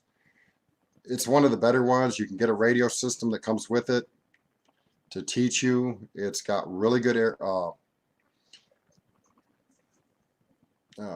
Sorry, words left. Yeah. It will teach you the proper way to control a radio so you can fly. And it gives you, looks like inside the airplane, So you can see what it would be like if you were using a POV, point of view. And it's a really good learning system. And I highly recommend anybody who wants to get into an airplane or a drone for, prepping, because I recommend them. You really need to start learning how to fly now when the times are good and the price of this stuff is really cheap. Yeah, because something else, if you're a ham radio operator, you can legally bump up the wattage on your RC controllers. Yeah, I won't tell anybody how it's a simple turn of two different pots inside the radio and one on the transmit or the receiver. I'm not going to tell anybody how to do that. But yeah, so that's another reason to get your ham radio license. That way you can practice with a higher wattage and go a little bit farther distance on your whatever it is you're going to be using for your security.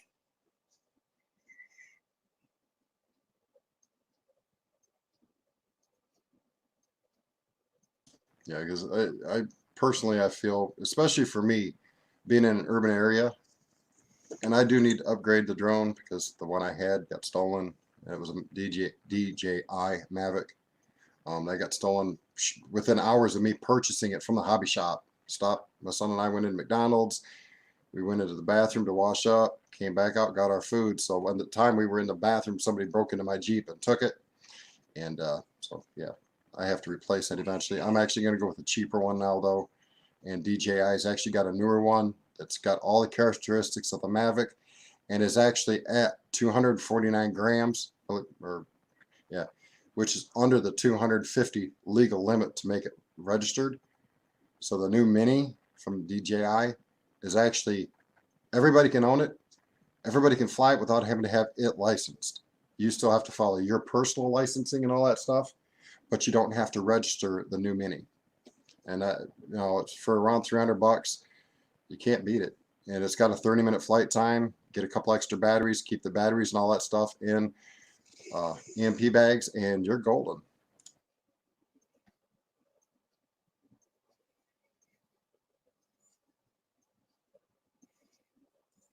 Okay, anything else over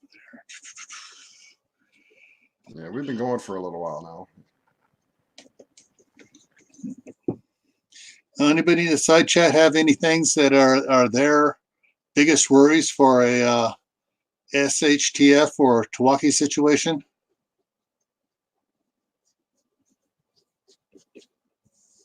Yeah, we did kind of get off topic, didn't we?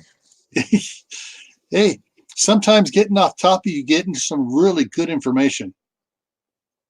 And that's all I want to do. Is I know a lot of the people are running lately to chats to where they can link up with other channels, and that's all fine and dandy. I do my best to watch the videos that I'm subscribed to, and it's getting harder and harder. But that's not getting pertinent information out. Yeah. And that's why, Will's live stream on Mondays. I'm going to start doing mine every Wednesday, just so we can chat about information. Somebody comes up and say, hey, I found this, this killer tent, and I found it, and it's really great, but it needs this or this. You got any suggestions how to make it better? We can discuss somewhat trivial things now because times are good. But when times go bad, you're not going to have anybody to talk to help figure these things out. Yeah. So that's the reason I want to start doing these. Just so we can, between this one and Will's, we can bounce all kinds of ideas back and forth. We can actually start building up a wider range of groups that can communicate via radio or however to make sure we have a constant communication line going. Should things go to hell, we can all stay in communication so we can figure out, hey, out west, things are degrading really bad. I mean, people are starting to move east. We need to start hunkering down and bolstering support and making room for the people that are coming that we want here, so the people we don't want here don't get here. Yeah. I mean, it's like right now, I could probably say that Jackson RC Aviation would probably have several mutual assistant groups that would want him to join them just because of his skills. That is a skill that I bet a lot of preppers do not have. I would say 99% of the preppers don't have that skill.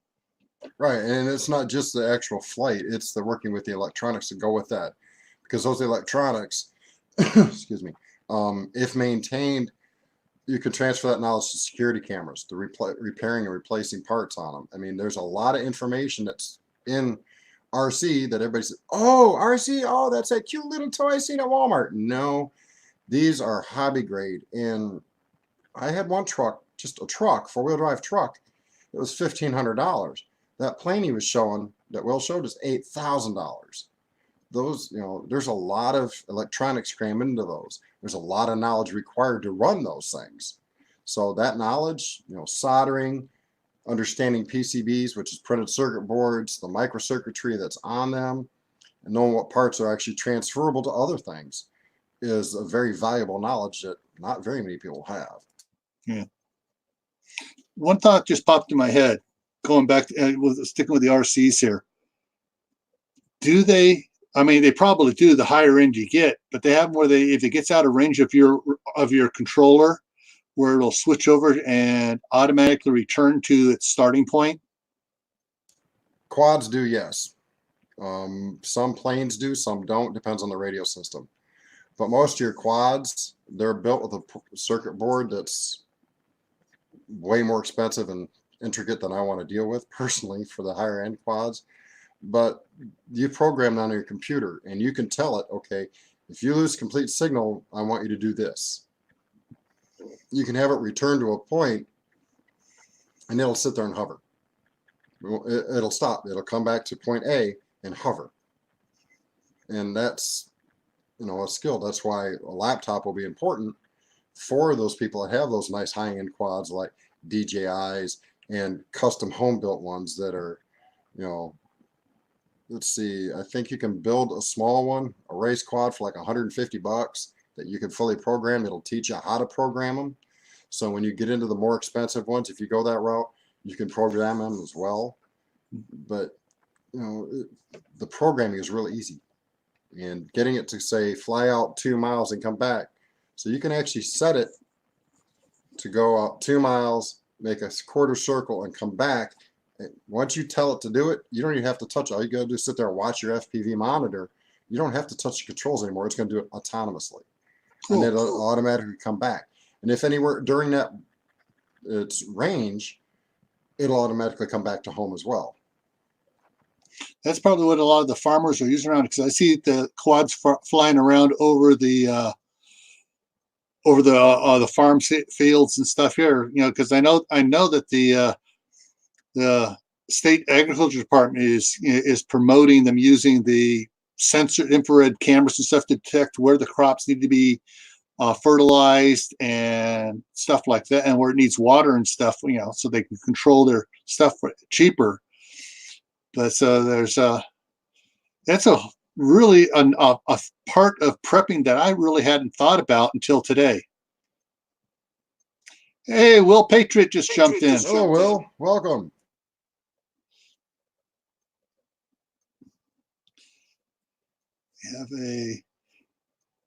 We all have a job on the team when it gets bad. Yep. Very, very true, Jackson. That's why back when I was, in the X Nation group, one of the things that was discussed a lot was, not discounting somebody on initial looks, because, even disabled people have a knowledge base that somebody else might not have. They might know how to do an important project. They may understand blueprints and building better than the guy that can throw a hammer to a nail. I can throw a hammer to a nail and I understand blueprints to a degree, but does that mean I can design and build a structure we need to survive in? No, I'd rather do it somebody else and I'll swing the hammer. That's somebody else. When it comes to electronics, the guy that can build a house isn't going to understand electronics, so that's where I'll shine. Plus I can cook. I can sharpen knives to razor sharp, to where when you touch yourself with it, it cuts you deeper than crap, but you don't feel it. Right. That's the kind of sharpness you want in a knife. Don't want it in an axe necessarily, but a knife you do. See, I can do stuff like that. I can work in electronics. I'm good at building things with my hands, as long as they're working. And, I bring us some skills, but I don't have all the skills needed. So that's why you need a mutual assistance group or a large group of people together in order to survive, because lone wolves just aren't going to make it very long by themselves. They'll survive a while, and our well-trained military guys will survive a year and a half. But eventually, everybody's going to have to find some way to get the other information they need to survive. Yeah, I think a lot of the lone wolves are going out there are going to feel they're going to go on their own for the first year or two until they find out which groups are surviving, which one they want to go join and offer their services to. Right. And some of those guys will be mercenaries, flat out mercenaries. Yeah. That's okay. Well, I'll take care of the electronics. And as Jackson, as far as FEMA, we discussed that kind of a little bit earlier. FEMA's no help. FEMA is flat broke. The whole, I can't think of the name of it, Puerto Rico thing. There was a lot of mishandled money back then, and a lot of government people down there in Puerto Rico took the money, took the food, divvied it up amongst themselves, and didn't take care of the people of the islands. And a lot of people misunderstood what was being reported, so they think it was our government, and it was actually Puerto Rico's government. But FEMA put so much money into that down there that they literally broke FEMA. So when, Dorian hit North Carolina and the Carolinas and went up the East Coast, there was literally no money left in FEMA to take care of those people. That's why they said, oh, I'm sorry, you didn't have enough damage, even though half your house flooded, your garage flooded. You didn't have enough damage, so you don't get nothing. And we've got people in our community that had to deal with that. FEMA is broke, flat broke. They have no money. They pretend they do. And on their books, they might actually say they have something, but they're broke. That money is just like half of what's in our banks. It's fiat. It's fake. Yeah. They've been getting their funding cut for years under the abomination administration. So, and of course, no one's told Donald, say, hey, these guys need to be funded. And Brock won't say nothing either because he's not more than a paid puppet. Yeah. I'm referring to Brock Long. That's the director of FEMA at the moment. Yeah, the administrator. Yeah. The piece of paper on the front of the windshield. Yeah, the last functional good one they had was forgetting his name. Oh, yeah, the last good administrator, man. He did a good job. He budgeted things right, and somebody didn't like that, so they got rid of him. They said, "Here, take an early retirement." Yeah, the thing was, and it's just like most companies nowadays, it made sense, not dollars. Yeah. It's when things actually make sense, companies won't do it because it's not making them any dollars. Yeah. The only company I know of that really went on preparedness was Bank of America, because they had a policy for all their data centers and all their things. They had a month's worth of food supplies in their data centers for all their employees. And, that was before Y2K. They had this set up. They even had disaster cabinets that had body bags stashed there.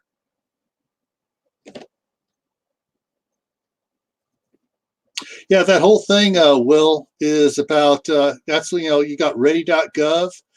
The whole thing is to say, hey, we can't take care of you. Here, this is how you get ready. Get ready. I mean, after Katrina, that was the big thing. It's like, hey, no, we are not your life preserver. We will teach you, we will show you, but you need to take care of yourself. So if it's really, really bad, we'll come in, help a little. Yeah, what was it? 3 years ago, they said 3 days, and now they're saying 3 months worth of stored food for yourself per person. Well, in 3 years, it drastically jumped. Yeah, for years and years, I've been going head to head with the guys over there, saying, no, stop saying 72 hours. It's 7 to 10 days kits. And the CERT program, which was funded by DHS, has been putting out 7 to 10 days since 2007. But, some of the entrenched bureaucrats at FEMA were saying, "Oh, no, we don't want to make people work too hard, and they just need to have a couple of days worth so we get there." And it's like, after Katrina, it's like, no, you ain't doing it. And I went round and round with some of those guys. Fortunately, they've retired. And so some of the guys that are still there, I've been communicating with them and tell them, hey, minimum for a kit, your emergency kit that you can carry, 7 to 10 days. Other supplies, you want to have at least 3 to 6 months. And so that's what they're slowly realizing, duh. Yeah, unfortunately, our government's about as transparent as a mirror. They point the reflective side at us and tell us not to look through it. Yeah. Well, I retired in September of 2018. And so, like Will Patriot put down there that they changed it in December 2018, a couple of months after I retired, probably because they said, okay, he's gone. Now we can do it, make the change because Gil's not going to take credit for it. I'll give you credit for it. It's all your fault now. But yeah, I'm glad they're seeing they're finally upping it up. But I used to have lengthy email arguments with these guys, so it's all documented on the servers. And those servers have to maintain that information for 7 years. Actually, some of the stuff is that I was on, the server I was on, is 10 years.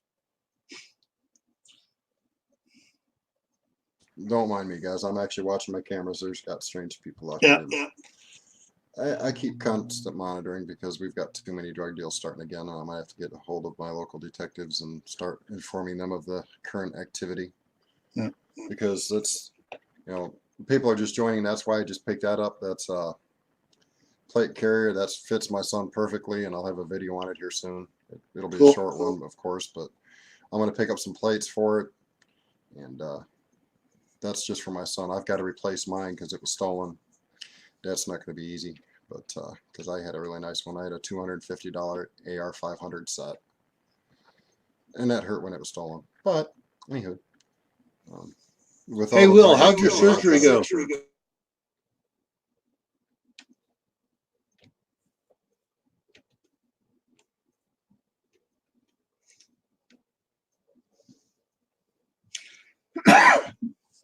I noticed on one of Jennifer's videos that she said you were going back in for surgery again.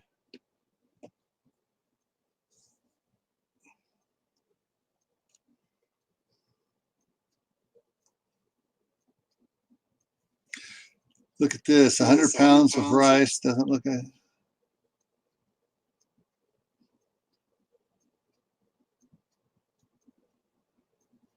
Yeah, Will. I heard you were going back in for surgery. You were going for a second surgery. Went good? Great. Good to hear that. It was her dad. And Tibor, if you're coming over on good terms, no problem. Trust me, you don't want to come over here with bad intentions. I ain't Mr. Barney Badass, but the sheriffs around here knock on my door and say, Dave, can we come in? That's how much respect I get. So, I'm not Barney Badass. I'm not Mr. Arnold Schwarzenegger hiding in the corner with an Uzi, but I get respect from the people that I deserve it from. Yeah, and back in California, the city police and several of the county sheriff deputies and even a couple of highway patrol guys that lived around were saying, all right, we're coming over to your house. You got room for our trailers? Because I helped set up the CERT program, and I worked with them all on the emergency preparedness plans and stuff. So, Will, what is your biggest fear for an shtf thing going wrong or whatever?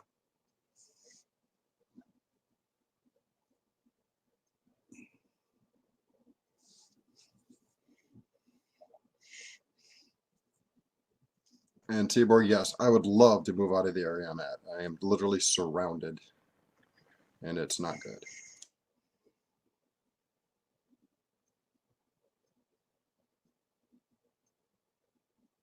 And that was the wrong link I put up there. Yeah. So if you want to come up here, well, let me know and I'll get you a link.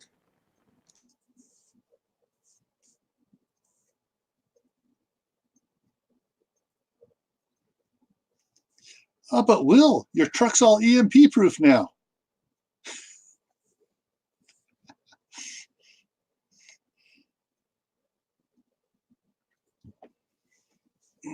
Check this other thing out here real quick.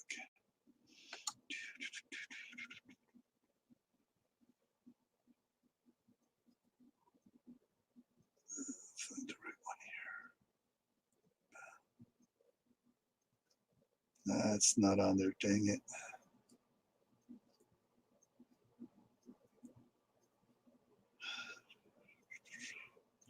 So I'll bring this up here.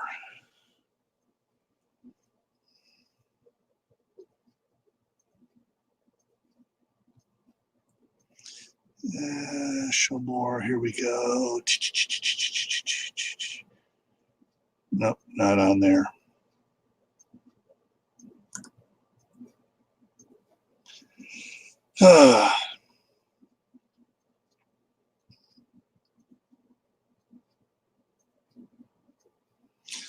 Military response to shtf. Well, I was never in the military. My wife was. She was a staff sergeant. Her unit was all drill sergeants for training. But I would hazard a guess it's pretty much the same as most of the government. That is, so long as they have a good chain of command going, they're going to try to function the way they're supposed to function, so long as their leaders keep their heads on straight and don't go rogue on us.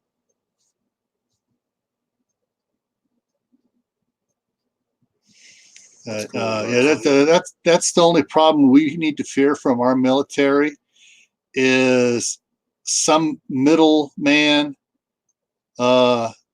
saying, "Oh, I got these orders. We're supposed to do this," and it's totally not what they're supposed to be doing. Yeah, I guess falling back on that, that would be You're supposed to be that would be a definite issue with Hey guys. the military. Hey, Will. Hey, Will. That would be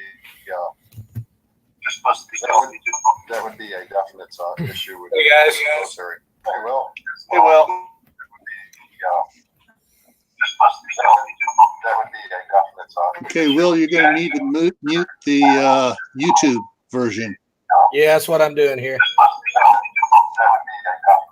Okay, Will, you're going to need to mute the YouTube version. Yeah, that's what I'm doing here.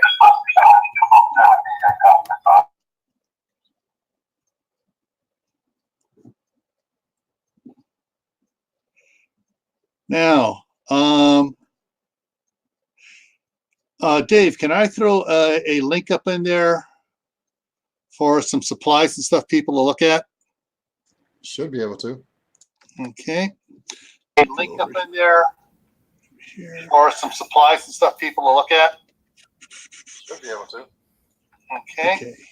A link up in there for some supplies and stuff people to look at? Let's see here. What's going All on? right, the link I threw up in there is from, let's see if I can get it here, back up again. All right, that is Ben Gilmore's company. He does a lot of stuff with the solar generators. And if you scroll down, you'll see the EMP bags, the Faraday cage bags. When I talked earlier, I mentioned about the NASA and the Air Force doing that test, and cameras that were in the Faraday cages failed because the EMP got them. The equipment they had in these type bags survived. So, but yeah, I got one of these bags that'll handle all my ham radio gear, and another one for my solar generator as well. So, yeah, that's my protection for an EMP. We lost Will. There he's back. Okay. There's some really cool videos on these Titan generators out there. I mean, that's what I want to get. My wife would kill me right now if I got one, because you're looking at $2,600 for one of these Titan generators with just one battery on it. These things stack up to like 4 or 5 batteries high.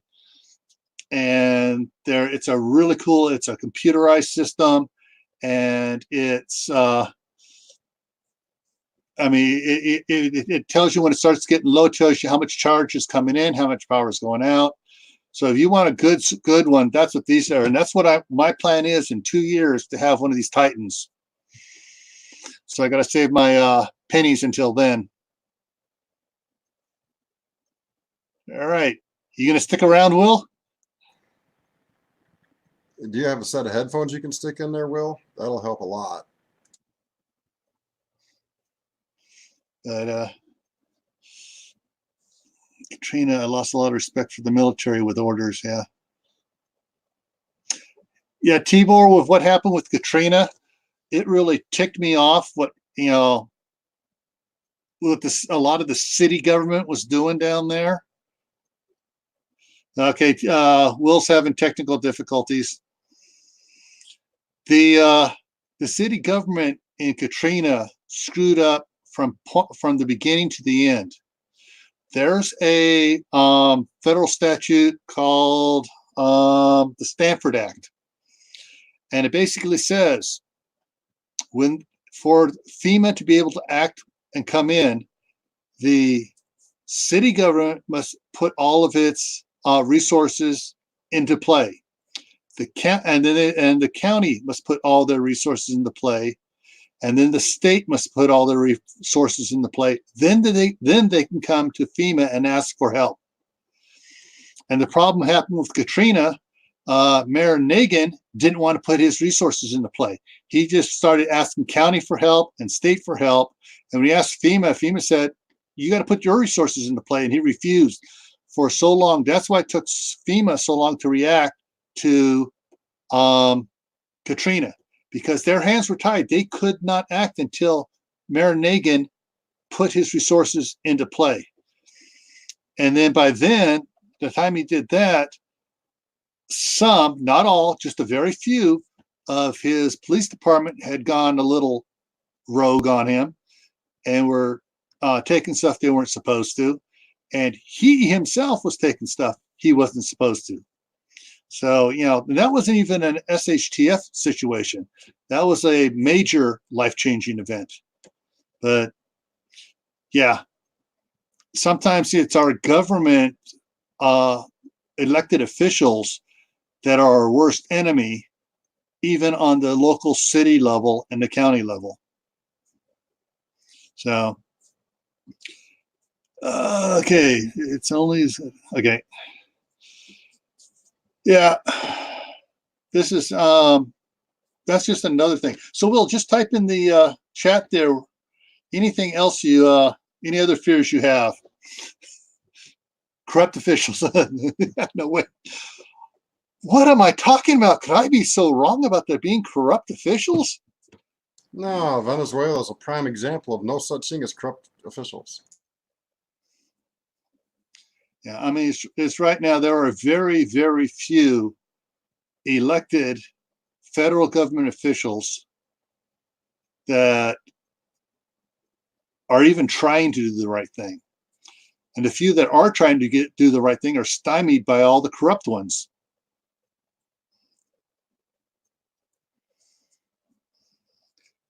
All right, so everybody, you want to get rid of your corrupt officials? Get out there, start voting, get all your neighbors to vote, just vote them all out. By the way, I'm running for president in 2020. All right, Will says pandemic. Yeah, our medical structure of the United States, with all the for-profit medicine, cannot handle a real pandemic, because they're going to withhold the vital supplies until they can get top dollar for it. And by then it's going to be too late. And we're all going to get, not all of us, a lot of the American people are going to get overrun by the pandemic. Well, your conspiracy theorists say that last Ebola outbreak that touched our shores was a dry run, so to speak. I don't believe that personally, but you know, if you want to throw on the old tin hat and look at it that direction, you can see just exactly how our government responded. Very lackadaisical. Yeah. Oh, gee, there's a problem down here. Oh, crap, we got somebody here it's the only case. Oh, gee, there's somebody in Ohio. Now there's somebody in Colorado. Now there's somebody in New York. Now there's somebody in Texas. You know, and it spread literally overnight. And our government was very slow to react to it on purpose, is what they're saying. I won't say they did it on purpose, but they're just not prepared for it because. Take care, Will. Thanks again for stopping by. All right. See you, Will. There's just, they don't have the proper plans in place to deal with those things. Oh, no, the government has the plans, but the plans that are designed and presented get tweaked by the upper echelons. Say, oh, no, before you can act, I want to be involved. And someone else said, well, before you guys act, I want to be involved. So you got to get all these stupid different people involved rather than following the original plan. The original tactical response plans were supposed to be able to be enacted within hours. Now they take days. Now it takes days. And I should know because I wrote tactical response plans. And it's like, you know, I get it all written and it comes back down and go, what the hell is this? And that's another reason why I retired early. I was getting tired of, you know, beating my head against the idiots up there that were saying, oh, no, we need to change this so I get involved. You don't need to be involved in the decision-making process for the initial implementation. Once it's all going, then you show up at the incident command center and then you put your input in. We don't need your input beforehand. It's already designed out, ready to go for pandemics, infectious disease, floods, fires, hurricanes. It's already designed out. But you get these guys up there think, oh, I'm in a new position now. I got authority. I want to be involved. And it's like, dude, you ain't that smart. Yeah, it falls back onto the two old adages. Too many chiefs, no little Indians, and absolute power corrupts absolutely. Mm-hmm. But yeah, it's just the way things are on. It's just like, wait a minute, I gotta remember I'm back here on my compound. I'm doing it. I can relax. Yeah. Gee, going at it for 2 hours now. Well, 2 hours and 13 minutes. Yeah. And we're starting to lose them. So, anybody else got anything else they want to ask questions of? Add otherwise? If not, we'll go ahead and get ready to shut her down. Cool. I just heard 400 students at the Air Force Academy are sick with the flu, stomach flu. Or is it food poisoning? It's not. It wouldn't be the first time that one of the military academies got hit by food poisoning. It don't take much either. That's something a lot of people don't understand is in bad times, it will take nothing at all to get even the slightest case of botulism. Nothing at all. All it's going to take is one dirty dish that you didn't clean right, and you're going to have it because the water's not going to be as clean as what you're pulling out of the faucet. You might not have enough soap, so you're not scrubbing it as good as you could be. It's not going to take much at all to develop food poisoning. Yeah, back when I was in a Scoutmaster, I was on staff at NYLT, which is the National Youth Leadership Training for Scouts, and we had the machine to run the stuff through, and some of the scouts that were on staff for quartermaster staff were doing the washing, and I went in there one time and they were running it through like they're supposed to, but they weren't rinsing the stuff off beforehand as well as they should have. And so there was stuff in the machine that was, so stuff was getting stuck. And wait a minute, guys, these all have to be washed. You need to clean it good.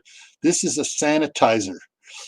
You need to get all the crap off the dishes first before you run it through the quote washer, which is actually a high temperature sanitizer.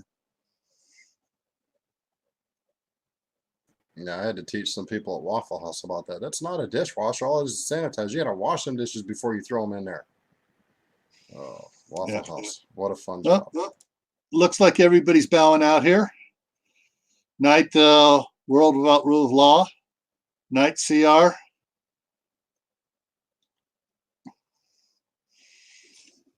All righty. Bad sushi. I don't eat sushi, Tibor. I don't touch raw fish. If it ain't cooked, I'm not eating it. Yeah, I I've don't seen too many eat- horror stories. I don't eat sushi or mushrooms. Now, I like a little bit of fungus, but no fit, no raw fish.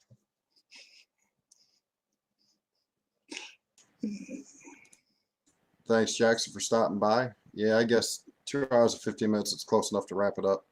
I'll do this again next Wednesday. I'll make sure I got a link if anybody wants to come up on the panel and share. I'm not sure what next week's topic per se will be, but if nothing else, we can go off the cuff and talk about all kinds of crazy stuff. Yes, you know, us preppers were crazy. Well, I have a feeling next Wednesday, all of this is going to be gone. My wife's coming up Saturday, and she said she's bringing my straight razor. And Yeah. she says this bugs her when she kisses me. Take care, CR. We'll catch you next time. All right. Yeah, I agree with this because I planned on going hunting this year, but that has fallen through. And where I was going to be going is extremely cold, and I wanted something to keep my face warm. And now I'm not going, so it's probably going to come off. But I might wait till the end of November for No Shave November and the whole thing, you know. But yeah. Rhino Yeah, virus, well, that's my wife nasty. overrules No Shave November. If the wife ain't happy, I ain't going to be happy, and I'm going to keep her happy. And it's the wrong time of year to be sleeping in a doghouse anyway. Yeah. All right. Well, thank you everybody for who showed up. And again, we'll be doing this again next Wednesday. And I'll put a link in the chat beginning next Wednesday. So if anybody wants to come up and join the panel, that'd be great. We'll talk more prepping stuff, psychological, physical, whatever you guys want to talk about. We'll leave the chat open for a little bit. And I'll catch everybody next week. See you guys later.